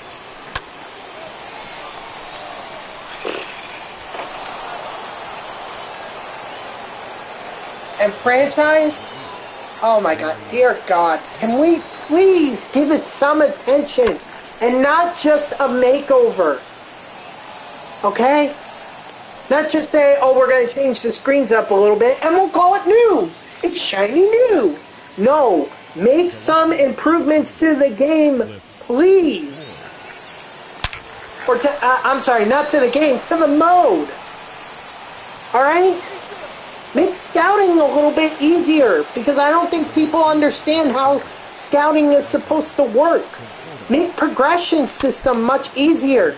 Because again, I don't think anybody understands how progression is supposed to happen. Explain to people how they should be playing franchise mode. Okay, because playing 162 games that are 9 innings long is going to tire someone out. It takes an hour, at least for me, it takes 40 minutes to an hour to play a whole 9-inning game. So make it simpler.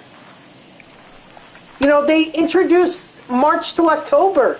That was the best. Okay, that's the way franchise mode should be played. Key moments. And you get to the team you get your team to the playoffs and everything.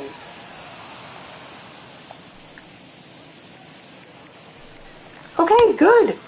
Now let's introduce that concept to franchise mode so that people will want to play it.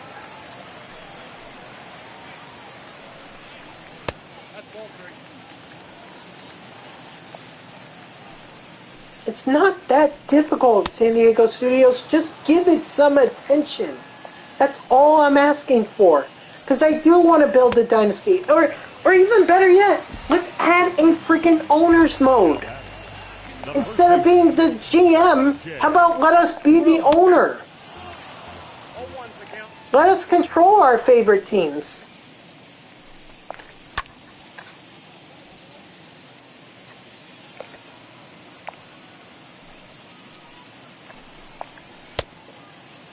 That's strike 3. What? Alright, fine. Fair. Fair.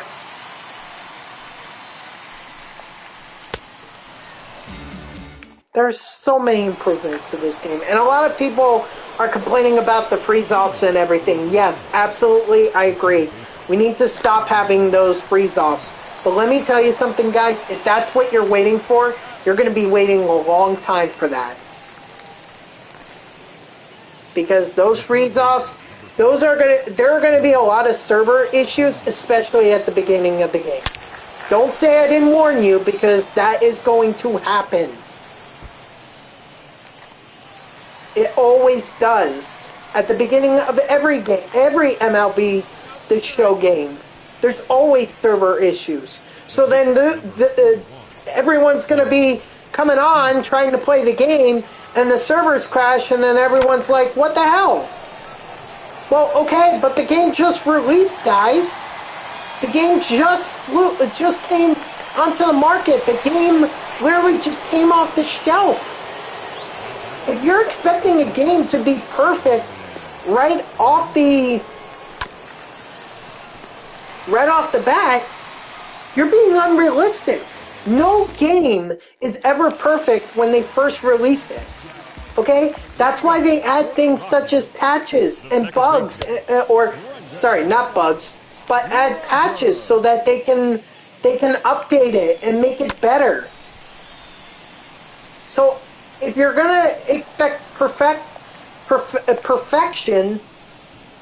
when the game first comes out, you're being unrealistic. Expect a lot of server issues. Expect there to be a lot of server issues. The batter, the third baseman, Ryan McMahon. Especially with MLB The Show 22, now that they added this Nintendo Switch. Because now that's a whole different ball game that we're talking about right there, if you pardon the pun. That's a whole new venture that we're heading into. And yeah, cross-play with Xbox and PlayStation had its issues. Now we're adding the Nintendo Switch, which is not even like it's a console, but not in the way that Xbox and PlayStation. Well, it's going to have its own set of challenges, is what I'm saying. And that's probably going to be much different than MLB, than Xbox and PlayStation.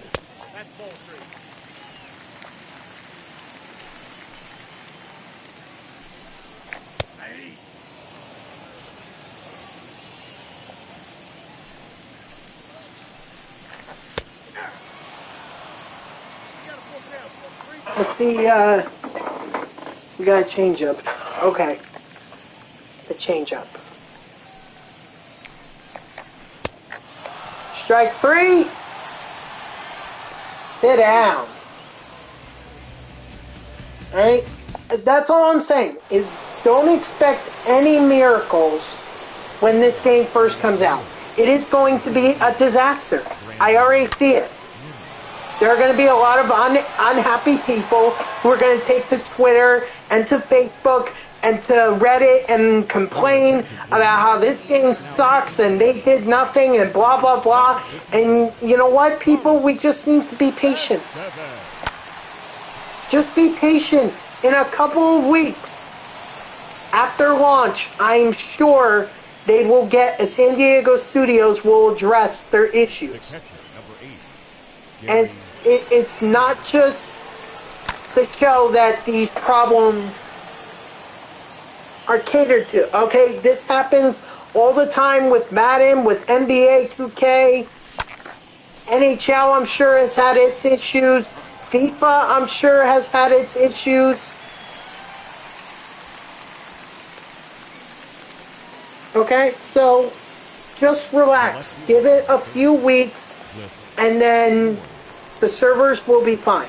There may still be problems because I'm sure that I'm sure the patches won't fix everything, and the patches may even create new problems. Okay, but I just urge patience. MLB The Show 22 was not or 21 was not exactly great when it first came out.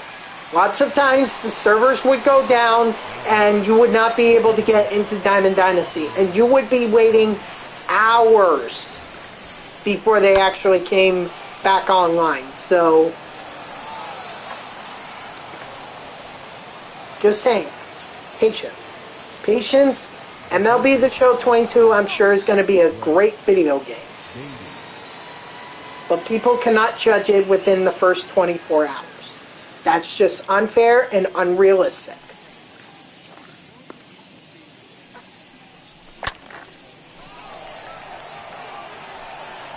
Oh, okay, I guess we're going.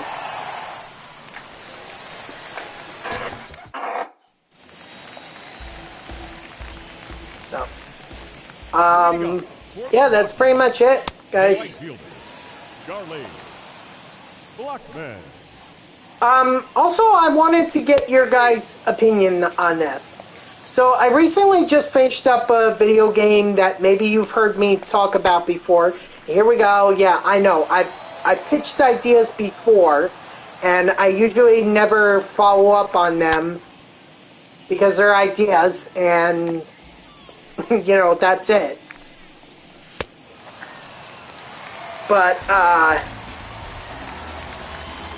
here's the thing, okay? So, I recently finished up on this game. It's called YouTuber's Life 2.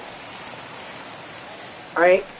Now, I just finished it up, meaning I got everything from the video game, okay? I got all the trophies, I completed the game, you know, it's over. I still think it's a fun game, and I think I'm going to run through it again, but This time, I want to do like a let's play. Pitching for the Rockies, number 15. Fly ball. Choppy You know, like show it off on YouTube. Do a let's play. Not like what I did or maybe then it's not like what I did with Far Cry 5. Different. You know, actually, this might not even be a let's play. It's more like a walkthrough. Because I know how to beat the game, and I know how Number 63. I know how to get the most out of it. So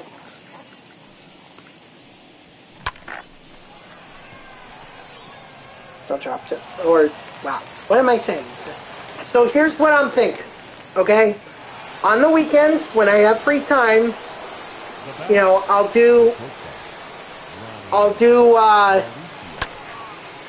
walkthrough of YouTuber's Life 2. I'm not expecting it to be long because honestly, it's a game that goes by really quick. Alright? So what I'm thinking is maybe do 20-minute videos. Me just playing the game. I'll record it. And then I'll edit it.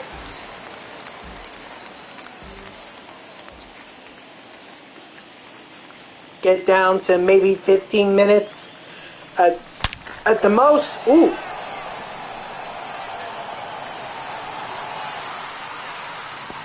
Explaining how it is that you beat the game. So you guys tell me if that's something you would be interested in. I definitely think it would be a fun game for me to do. You know, but again, that would be like a side project. That would just be something that I do on the weekends. You know, and I know some people are like, well, why aren't you focusing on MLB The Show? Because MLB The Show, there's so much content to to do that if you skip it, if you miss about a week, you're gonna have a lot, or you're gonna miss a lot. So I don't want to stream weekly.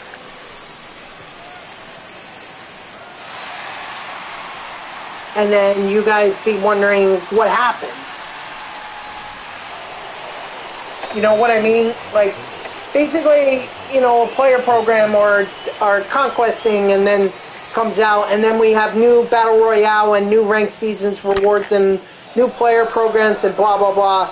And then you're wondering where all that stuff is. And,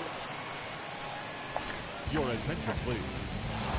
you know, ultimately, my biggest fear is that you guys would miss out on content if I were to stream daily. Now, I'm not talking about streaming for YouTubers Life 2. Absolutely not. No, I'm just talking about recording videos, doing a walkthrough so that you guys can see how to play the game. Leading up for the Rockies, the center fielder, Jonathan. So you guys let me know if that's something that would interest you guys. I think it's a very underrated game.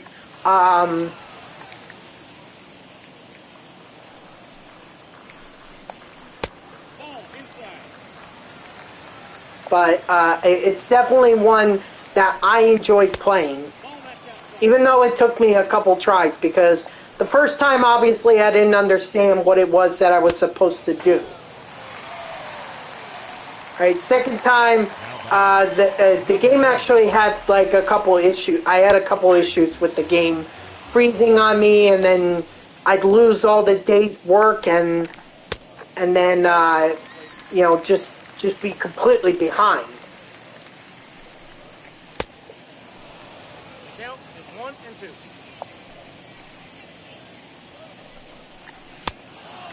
Strike 3, sit down.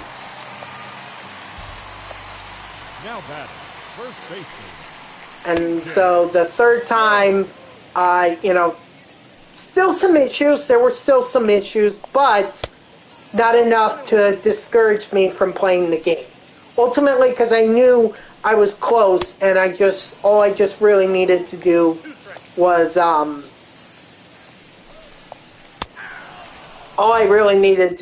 just play it and not get discouraged.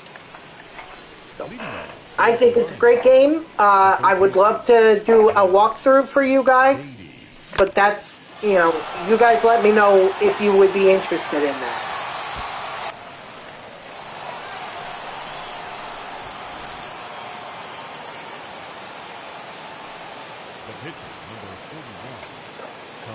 But you guys heard me say that, you know, I'm not going to be streaming it because I'm going to be, otherwise I'd be streaming weekly. Yeah, so if you guys haven't been following the last couple weeks or whatever, maybe you have, but in case you haven't, I am going back to my afternoon shift at work, which means I am working from 2 to 10, which means that it makes it basically impossible for me to stream at this time. I'm not going to stream during work.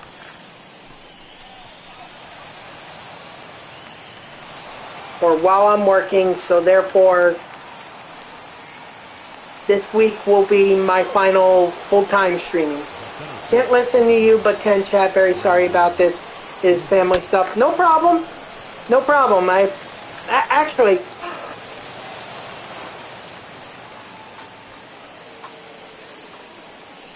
Now batting, the first baseman, Keith Hernandez.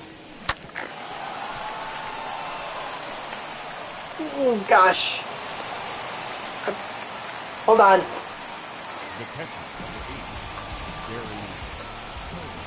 Ladies and gentlemen, your attention please. There you go.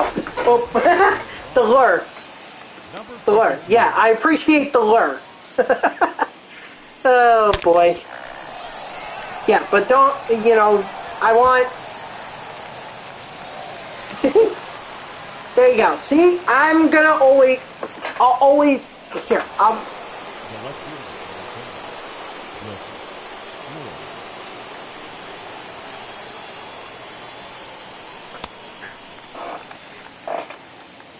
10, There we go. Yeah, I'll always make adjustments if people can't hear me or can't listen to me. You know, I can always type in the chat. Sure, that will likely mean that my gameplay might suffer a little bit, but ultimately it's more important to me to interact with viewers than it is to. I mean, I want to put on the best gameplay that I possibly can, but at the same time, if people are having trouble chatting in my chat because they can't really listen to me, you know, I'll always make the adjustments.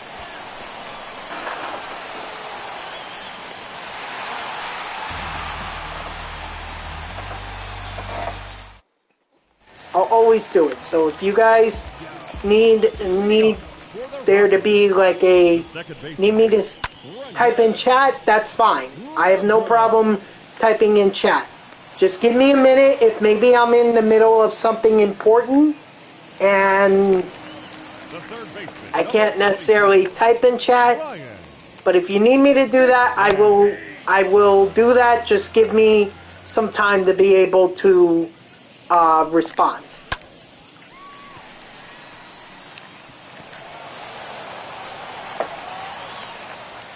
But anyway, like I was saying, you know, obviously the streaming is gonna have to come to an end. Unfortunately, for now. Hold on, I'll read that in a second. Now I gotta turn the double play. All right, you found me after a YouTube video I was watching, and I found you, so I looked you up and found you. You are a great streamer.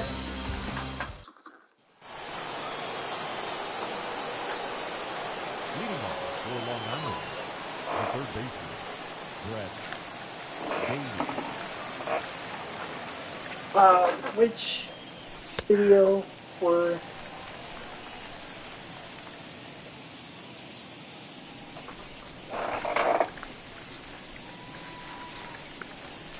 Yeah, I love when people say that they found me on YouTube. I really should put the link.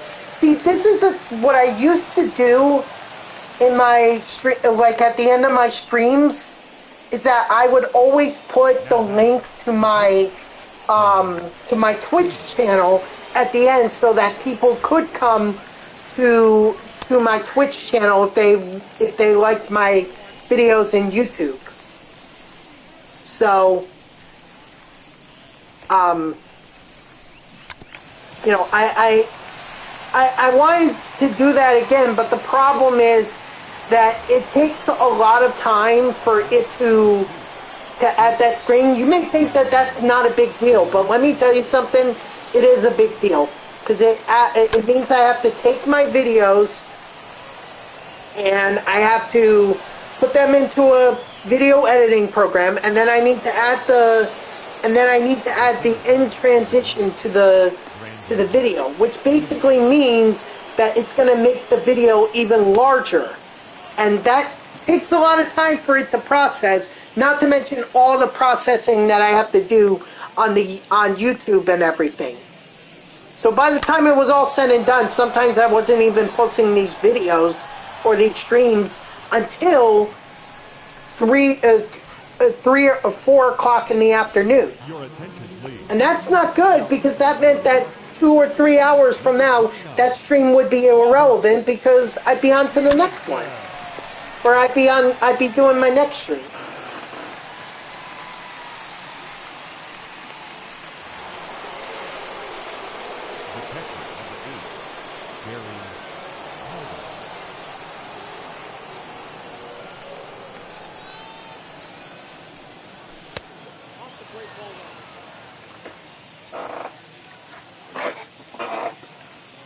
There we go.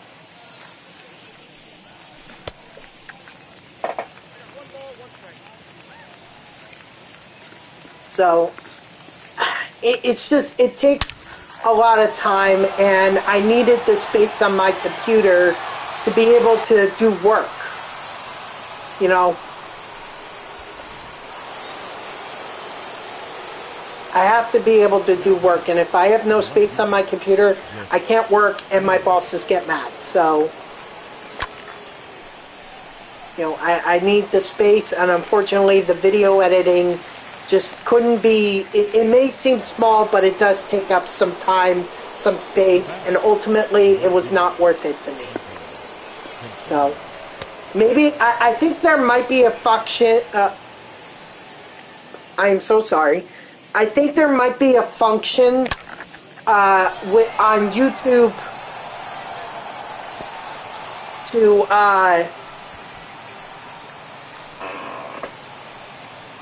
be able to you know, add an end screen.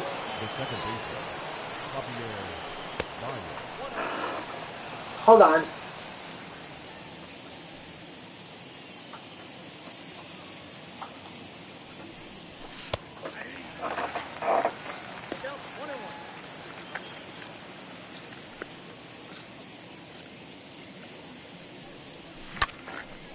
There we go.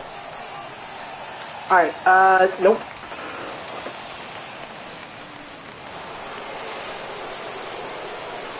The third baseman, number 5,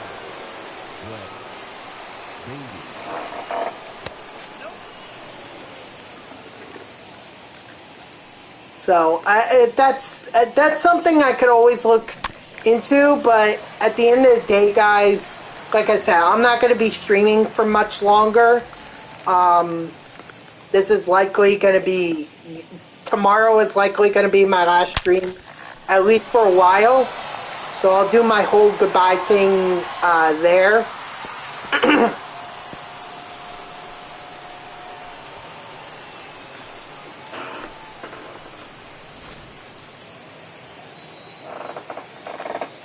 the pitcher, number 41, Tom Seaver.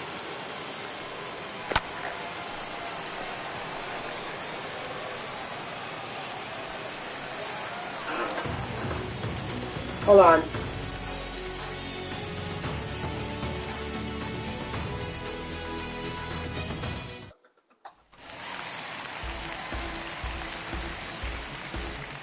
Leading up for the Rockies, the right fielder, Charlie Flashbacks.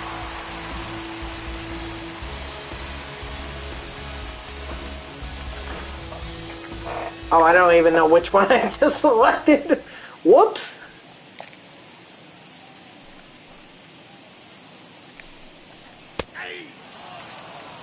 So Tuesday will be my last stream. You know, tomorrow like I said, I'm gonna do my whole goodbye, but at the same time I'll do Conquest because I ultimately I want to wrap up what I did on Diamond Dynasty. Okay, I want to give a final update. I want to show you guys what my P5 team looks like. I want you guys to see what my what the grind or the team that I'm trying to grind to beat Parallel 5. I want to show you guys that. So that will all be for tomorrow. Oh my God! Nope. Do not say anything. Don't say a word. Never mind. It doesn't matter. We already gave up one hit, so doesn't matter. No hitter is completely out the window. So is the perfect game. But still a very good start for Tom Seaver. So I wonder how much XP he's going to get from this. Alright, that's game. I think I could do one more. Look at that. Friggin' Brandon Nimmo with 5 freaking home runs. Holy crap. Yeah, Nimmo absolutely smashed against the Rockies. There we go. Seaver just got up to tier 2. Pretty damn impressive. Nimmo, for his part, for that game, so for 5 home runs, 7 RBI, 6 runs, in 8 plate appearances, nets him 250 XP. What? That's all? Unfrickin' real. Tom Seaver gets 475 XP. Brendan Nimmo only gets 250. That's almost half. What the heck are we doing? Hold on, I just want to see if there's any more. Nope. Okay, 6th inning boss would be next. So, okay. Let's moving right along here. Back to Colorado. Because if I try to go through extra innings, they're not gonna allow me. There are too many glitches.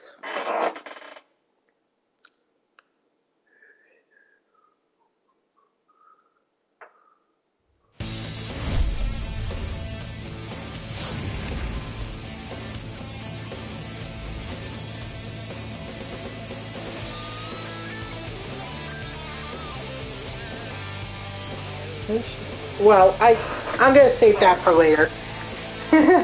Sorry, guys. I got a little distracted. Get your head in the game! The shortstop, Oh, Mauricio, nice.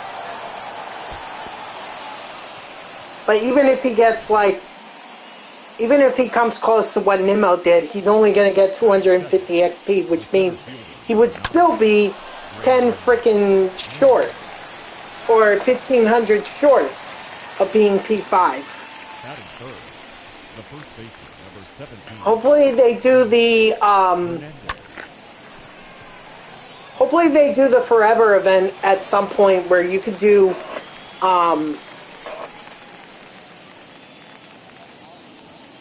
batting fourth, the catcher, number 8, Gary. I gotta save this for later. Urgh.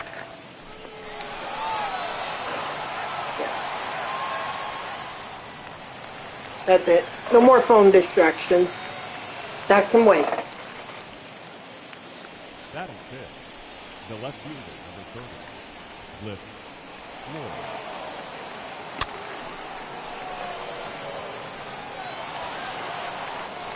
Come on, Carter.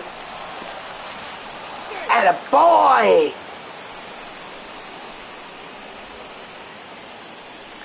And who knows, maybe Gary Carter will get up to P5 or P4, I'm sorry, P4 when this game is over. I'm hopeful. I don't think he has that much further to go.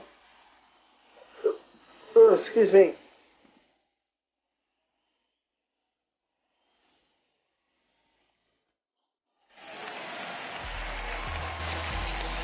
Leading up for the Rockies, the center fielder, Jonathan Piazza. Oh, that's out.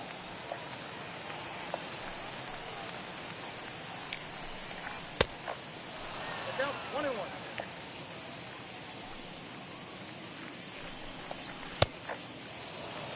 One ball. So, yeah, expect tomorrow to be the last stream. Batting second. And then we'll do a whole goodbye thing, and that'll be it. And then I'll be off to Daytona, and then when I come back, I gotta go back to work. Yeah, I don't get that much of a break for vacation. But go fast. Thank you.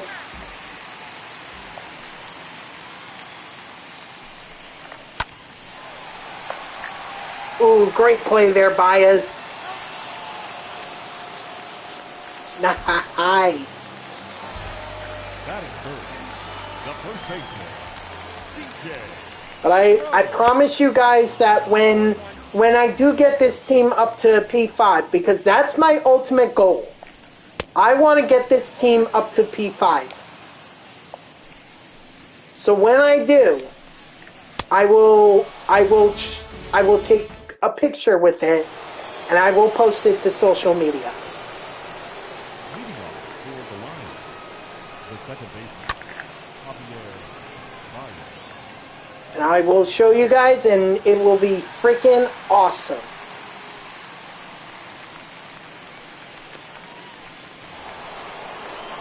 Batting eighth, the third baseman, number 5, Yes, Baby.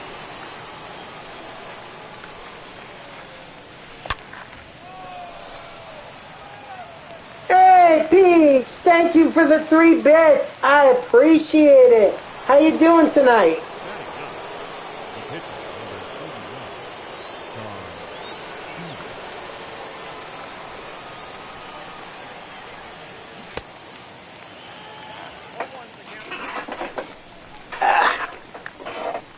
I'm doing all right. You know, can't complain. Just playing a little Diamond Dynasty here. Still doing the team build for the Mets and everything, and hopefully it's going to be good. You know, hopefully we could get a few more players up to P4 or P5 or whatever, and we'll have.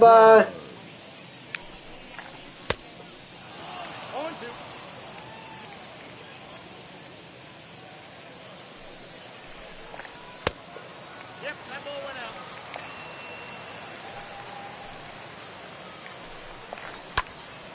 Hold on. Come on, Seaver. Strike 3, sit down. batting fifth, the third baseman, Ryan McMahon.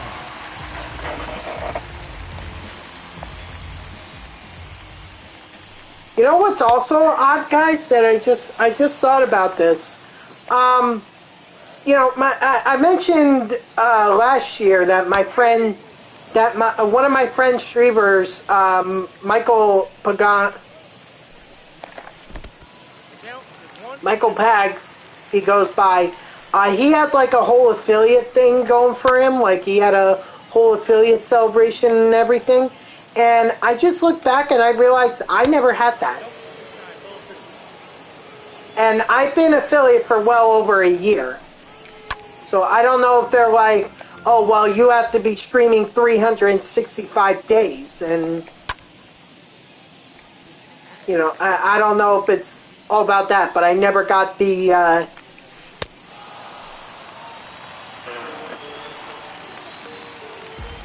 Batting sixth, the left fielder, number 9. I never got that affiliate thing, which would have been nice, considering I've been affiliate for well over a year, but that's just me complaining about Twitch and them apparently having different standards. So I'd like to figure that out, because I know I've been affiliate well over a year. But at this point, I guess it really doesn't matter, because even if they were to do it tomorrow, let's say tomorrow they say, oh, we'll give you your affiliate thing. Well, it's kind of too late, because I'm going to be ending streaming tomorrow. So what's the point of doing it now? I mean, there are a lot of things I wish I could have done with my stream. I wish I could have done the whole capture, or I could have made my streams look a little bit more presentable. Not that there's anything wrong with what I'm doing with this, but this kind of, you would think that after over a year of streaming, that I would have had a better layout and better presentation for this. But the whole capture card, I had questions about it. Like, does it work with a Mac? Because that's my computer. I have a Mac.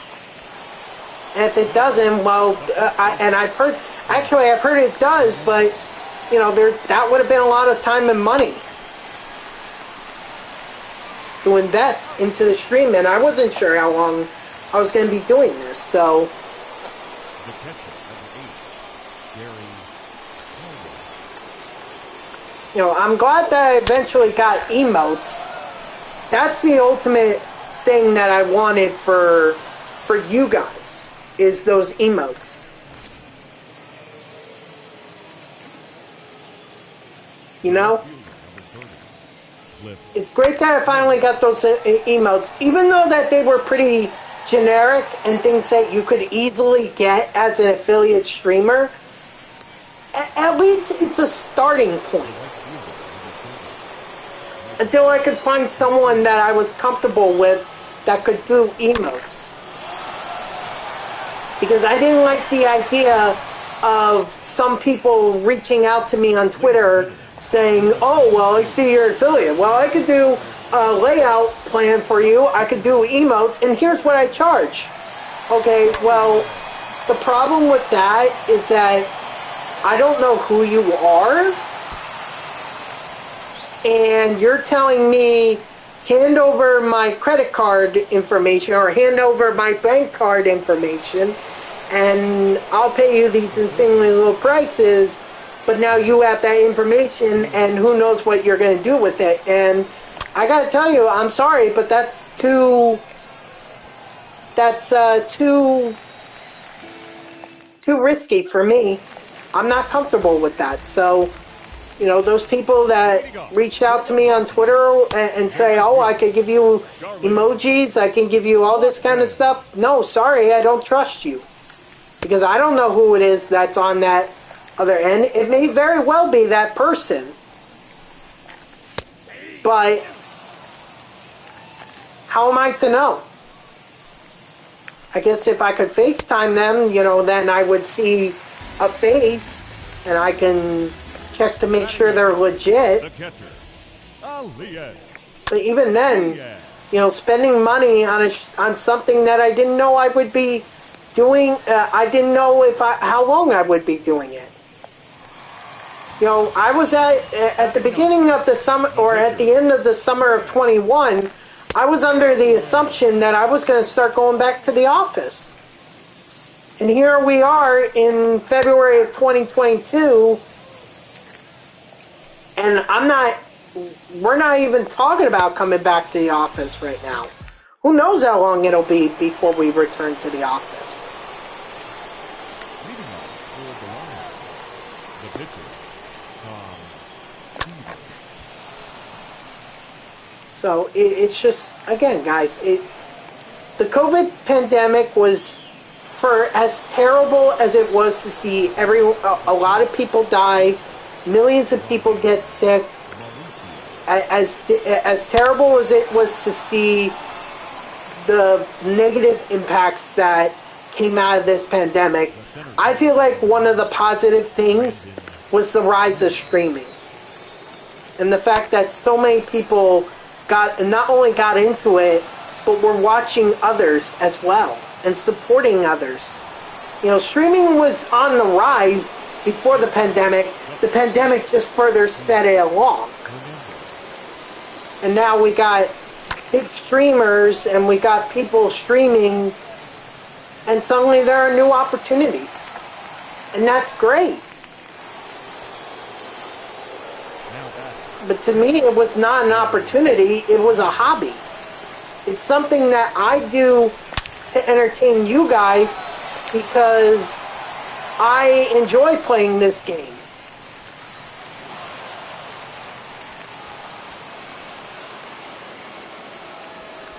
Anyway, I better save some of this for tomorrow or for Tuesday, because by the time that tomorrow hits, it's Tuesday.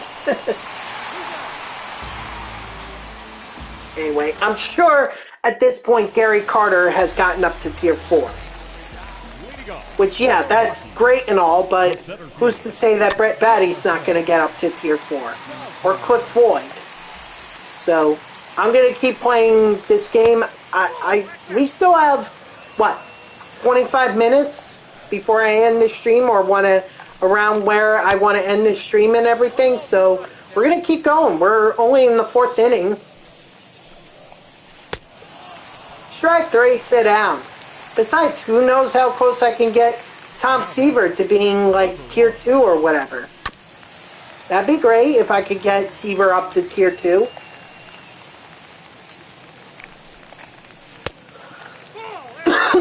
Excuse me. I don't think it'll happen because that's, what, 2,500? Or no, that's 1,500. Tier 2 is 1,500. Tier 3 is 3,000. And then Tier 4 is 5,000, with P5 obviously being 10,000. So, you know, Seaver may get up to Tier 2. He may. 1,250. I don't think that's unreasonable. But it just depends on how he does in this game. I mean, the last game, he got 487 or 487 XP. Ooh! Crashing in the wall, Conforto. Dang. Nice job. CJ. Throw. Oh, one's the count. Hey. I got the count. 0 and 2. Strike 3, sit down.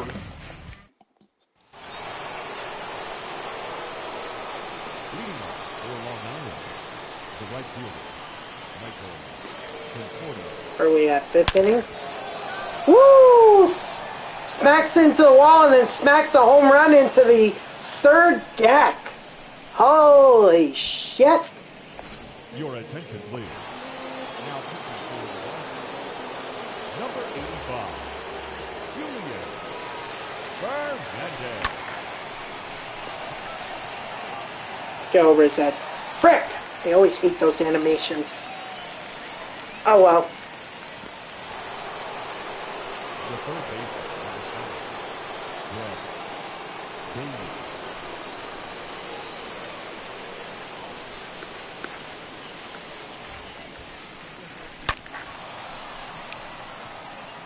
Attaboy, Batty. Oh yeah, can't forget about Batty. I said Carter, Batty, and Floyd were going to be ones that we would watch for, you know, if they move up to tier 4 or not.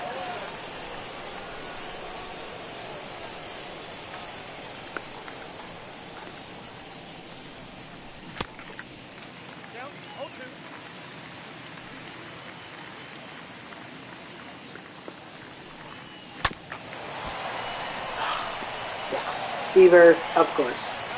He just needs to focus on. He just needs to focus on pitching. That's where his XP is going to come from.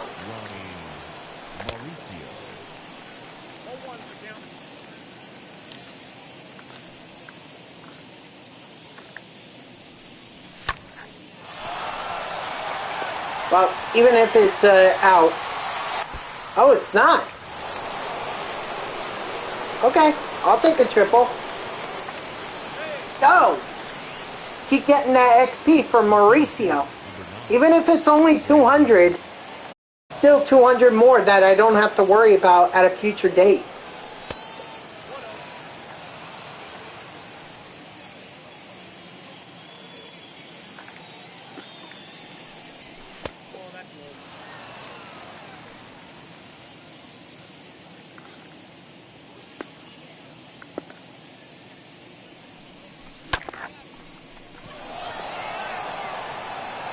Oh, Nimmo. 5 home runs, 8 at-bats, 6 runs, 7 RBIs. For the Rockies, the second baseman. And yet this game, you're not following up that performance. I still say that for next year, if they continue on with the parallel XP, they should really consider adding fielding to the XP. You know, so obviously that's going to give an advantage to first baseman because they'll get putouts. But maybe maybe they're a little less. Maybe putouts are only 5 XP.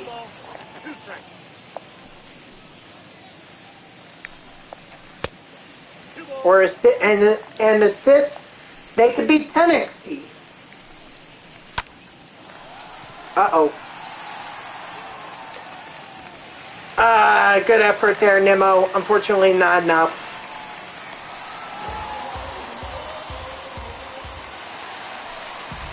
Well, yeah, the no-hitter is gone. Dang. Oh well, still can get a quality start. Can still get a shutout.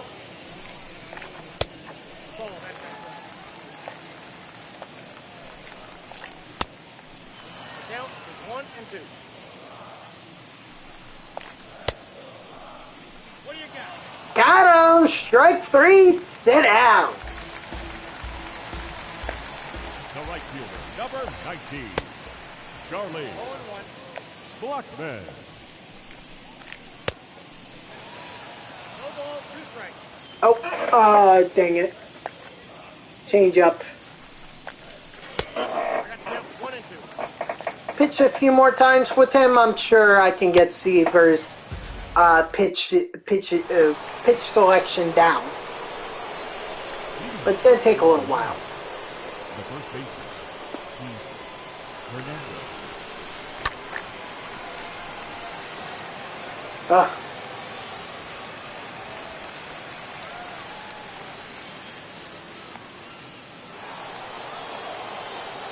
The catcher, Yeah, Gary Carter has had a great game. So no doubt in my mind that he's gonna be tier 4 by the time this game is over. He has to be. He wasn't that far off after the last game.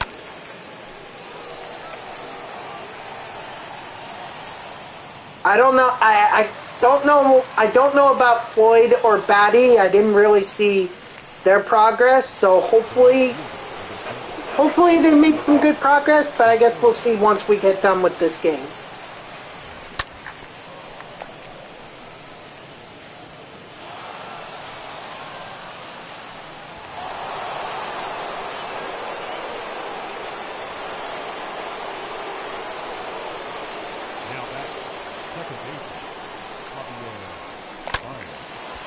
Uh-oh. Oh, it doesn't matter anyway. 2 outs, so not like it was going to be a double play. Leading up for the Rockies, the catcher. Yeah, so again with the superfractor lineup, I'm not focusing so much on relievers You know, obviously I'd like to get Aaron Loop and Jerry's Familia and John Franco. You know, I'd love to get them up to tier 5, but Familia, it took a long time to get him up to tier 4.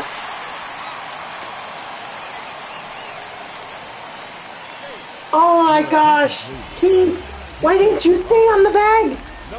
We could have had him. Rival. Tapia.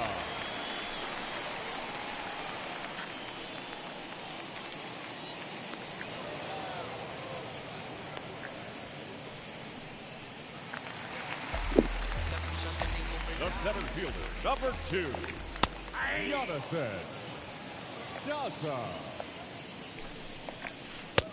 I got 1 ball, 1 strike. Ball. I got 2-1 to count. I got to count 2-2.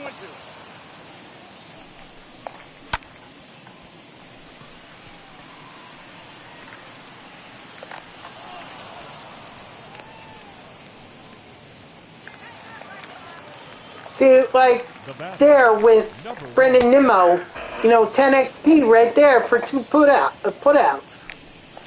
Not to mention what else he's gotten here as well. But, you know, like, adding fielding XP would not exactly be a terrible thing. If you want to make it low, you can make it low. 5 to 10 XP, I don't think is that much of a difference, but it'll help. Bag's only 1 for 3, so he's not having a great game. I don't expect him to get to tier 4 today. Too bad.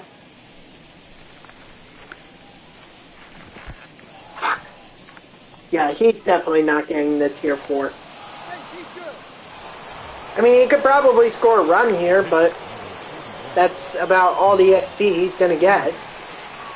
By the way, did you see that Brett Batty was voted top 3rd base prospect in baseball?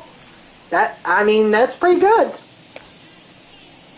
I mean, if JD Davis is just a rental right now, I'd be looking at trading options for him. I know that the Mets were. I saw some rumor mills that were saying the Mets were looking to trade Dom Smith, Davis, and someone else. I forget. McNeil. I was hearing. Oh no, Mauricio! No! The center fielder, number 9. Oh boy. Mauricio may be tough.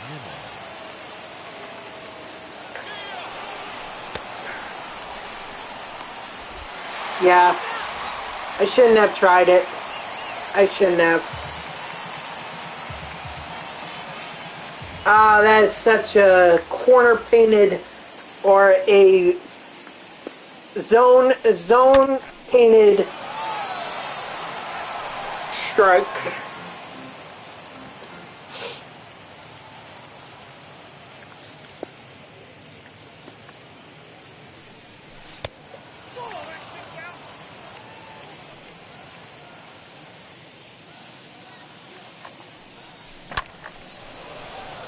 That boy Nemo. The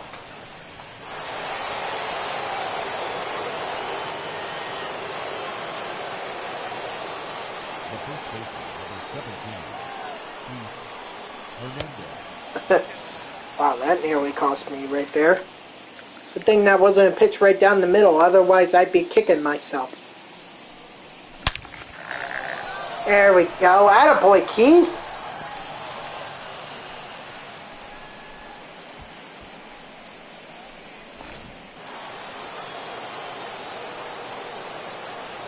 Now batting, the catcher, Gary. And he's going to beat it out. Let's go. Another hit. The left fielder, number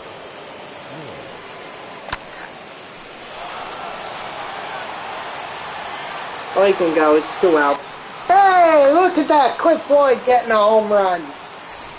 Your attention, please. Now, number 54, Carroll at 7. That's not a home run, that's an extra base hit. Let's go.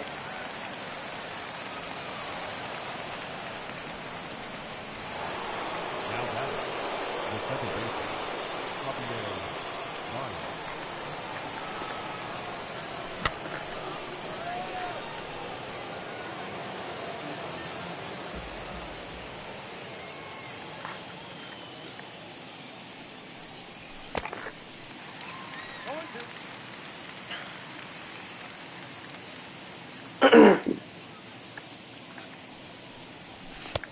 One ball, 2 strikes, count.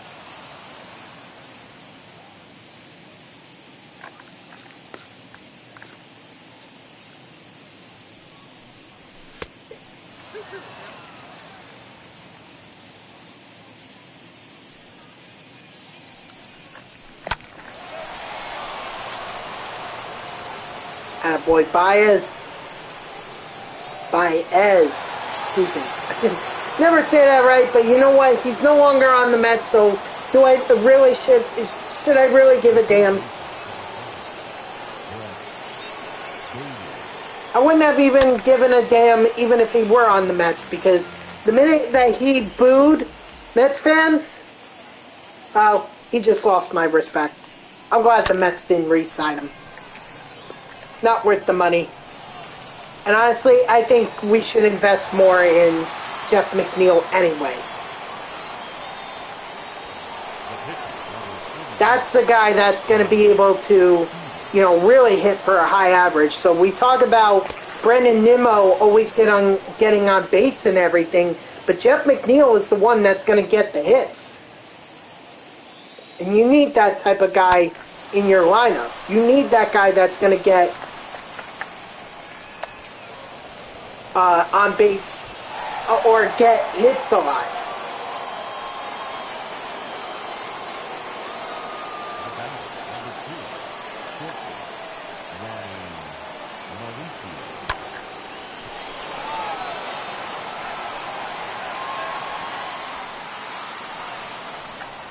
Wow, I did not think that was gonna fall. I thought that was gonna be a hit. So I'm glad Baez is gone. I'm glad there's no question now. Now let's put McNeil at second and not trade him.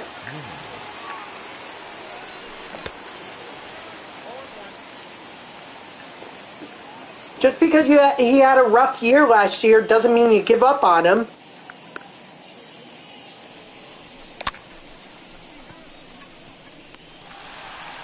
Ladies and gentlemen, please join with the traditional.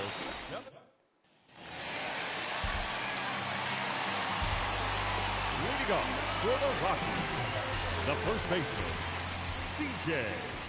Carroll. Off the plate, ball 1. 7th inning, good God. Here, this game I thought was going by so quickly, and then started to slow down a bit because we started scoring more runs.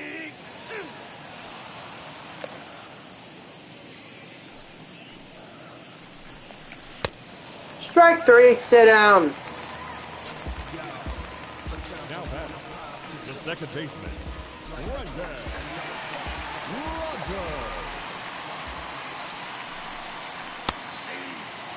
Ooh, painted the black on that one. Ball that's outside.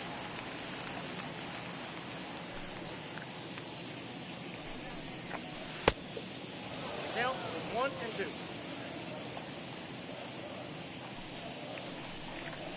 Ball 2. 2 balls, 2 strikes. Strike 3, sit down. Attaboy, Seaver. The third baseman, number 24, Ryan. So, in my personal opinion, I think J.D. Davis ends up getting dealt. Probably for prospects, because, I mean, we have someone like Brett Batty waiting in the wings. I think we should give up on Davis. And I hate to say that because he really had flashes. It looked like Davis could have broken out at some point, but the Mets have a young third baseman in Brett Batty. And they obviously thought highly enough of him to want to take him in the first round. So, you know, that's just, I don't think you give I think you, in that case, yeah, you do give up on Davis. Well, maybe giving up is not the right word. You're moving him somewhere where he would be better suited, while at the same time benefiting yourself, because now you can bring up that prospect from the minor league. And since the Mets just lost Michael Conforto, they might want to expedite Batty's call-up to the major leagues.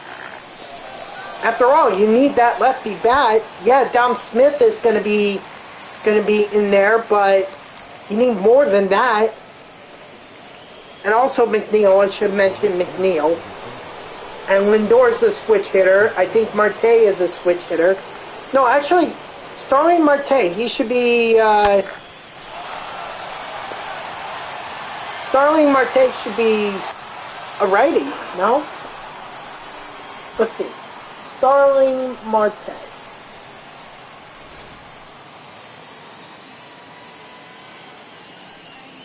Now batting, the second baseman, Javier Valle.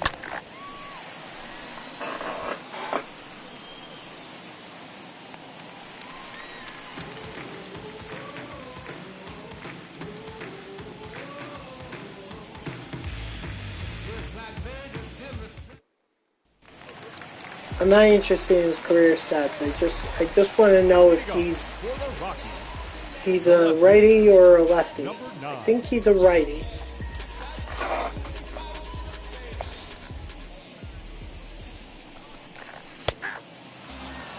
Well, I'll have to worry about it once I'm done with this half inning.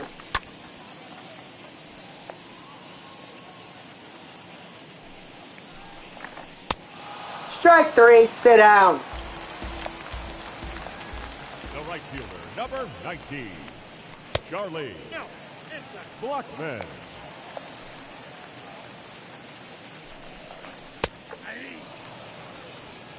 One and one.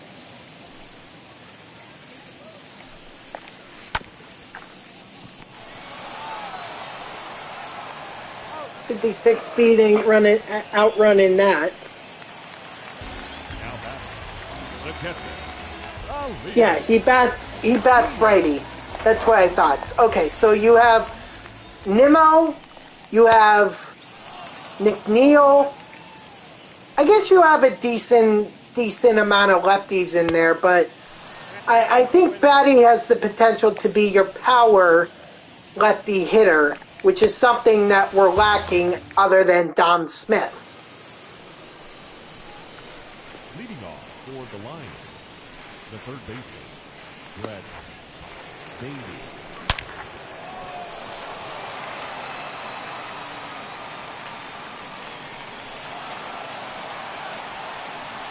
Is this going to be enough? Going to have to slide to the side, and we get the triple with Batty. Speaking of which, actually, we don't need to do the bunt here. Now pitching and batting in the eighth. Is that going to be enough to drive him home? I'm going to test it. Yeah, that's enough. There you go, Seaver. Getting an RBI.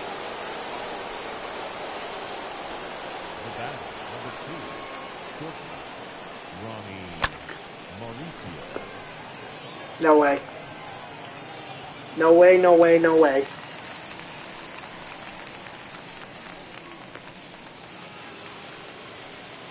Now batting, the center fielder, Brandon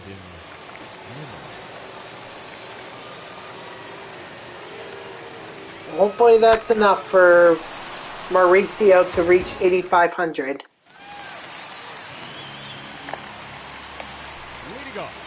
Hopefully this is all enough for any of these guys to reach their next tiers. I would hate to get back to the Diamond Dynasty screen and not have players advancing to the next tier. The center fielder, Oh, what a 2. strikeout. Strike 3, sit down there by Tom Seaver. Piazza.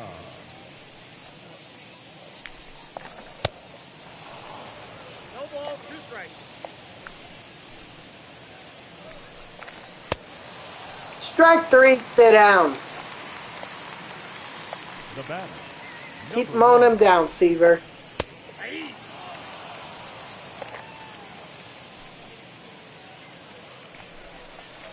Ball 1. 1-1.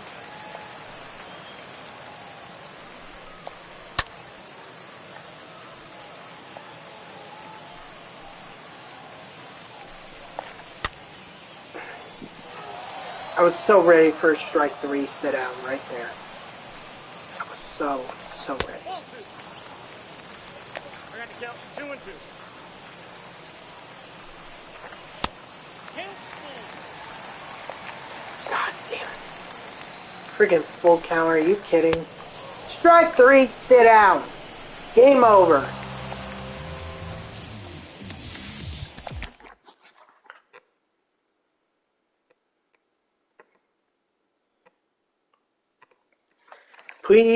Please tell me that we got someone up to next tier. Gary Carter up to tier 4. I felt he was going to be next. Brett Batty also to tier 4. Nice. All right, so that's good. Freaking and Tom Seaver is actually up to tier 2. Wow. I did not expect him to get up there so quickly. In fact, Ronnie Mauricio did get past 8,500. Wow. Okay. Hey, I'll take that. Let's see. Cliff Floyd is going to be next. And then Keith Hernandez. And then we're still waiting on Slowpoke Nimmo to Slowpoke Nimmo to catch up. So let's go ahead and open up the 10th inning boss. So the options are, I already have Martinez, so the options are Brett or Matt Kemp. I think the choice here is Kemp because he's the better overall hitter. So give me Kemp. All right, guys. That's going to do it for this episode of the Mets Superfractor team build. I appreciate you all for tuning in. If you haven't done so already, please be sure to follow me here on Twitch and or subscribe. Either one would make me a very happy person. If you're watching this on YouTube, thank you so much for tuning in. I hope you subscribe to my channel and turn on notifications. That way you know when I post my videos.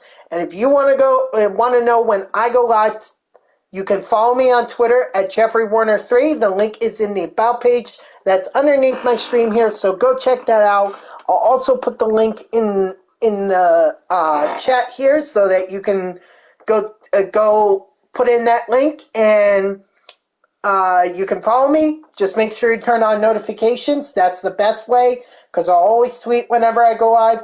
You can also follow me. You can also turn on notifications here on Twitch. That way Twitch sends you an email every time I start up a stream.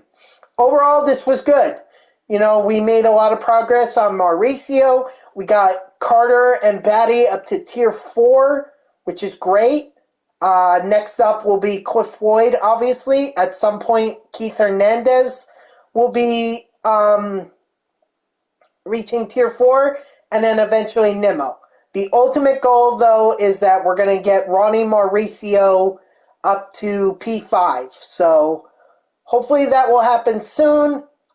Don't expect it to happen tomorrow, though, because tomorrow is going to be the final goodbye episode of Diamond Dynasty. So that's where I'm going to be doing the Conquest maps, or Conquest map, because depending on how long one map can take me, We'll see what happens. They're all part of the 11th inning, so I hope you'll tune in tomorrow at 6 p.m. Eastern, around 6. Again, if you really want to be on time, just follow me on Twitter. I'll always tweet whenever I go live. So I hope to see you tomorrow. It will be my final goodbye. And until then, have a great night.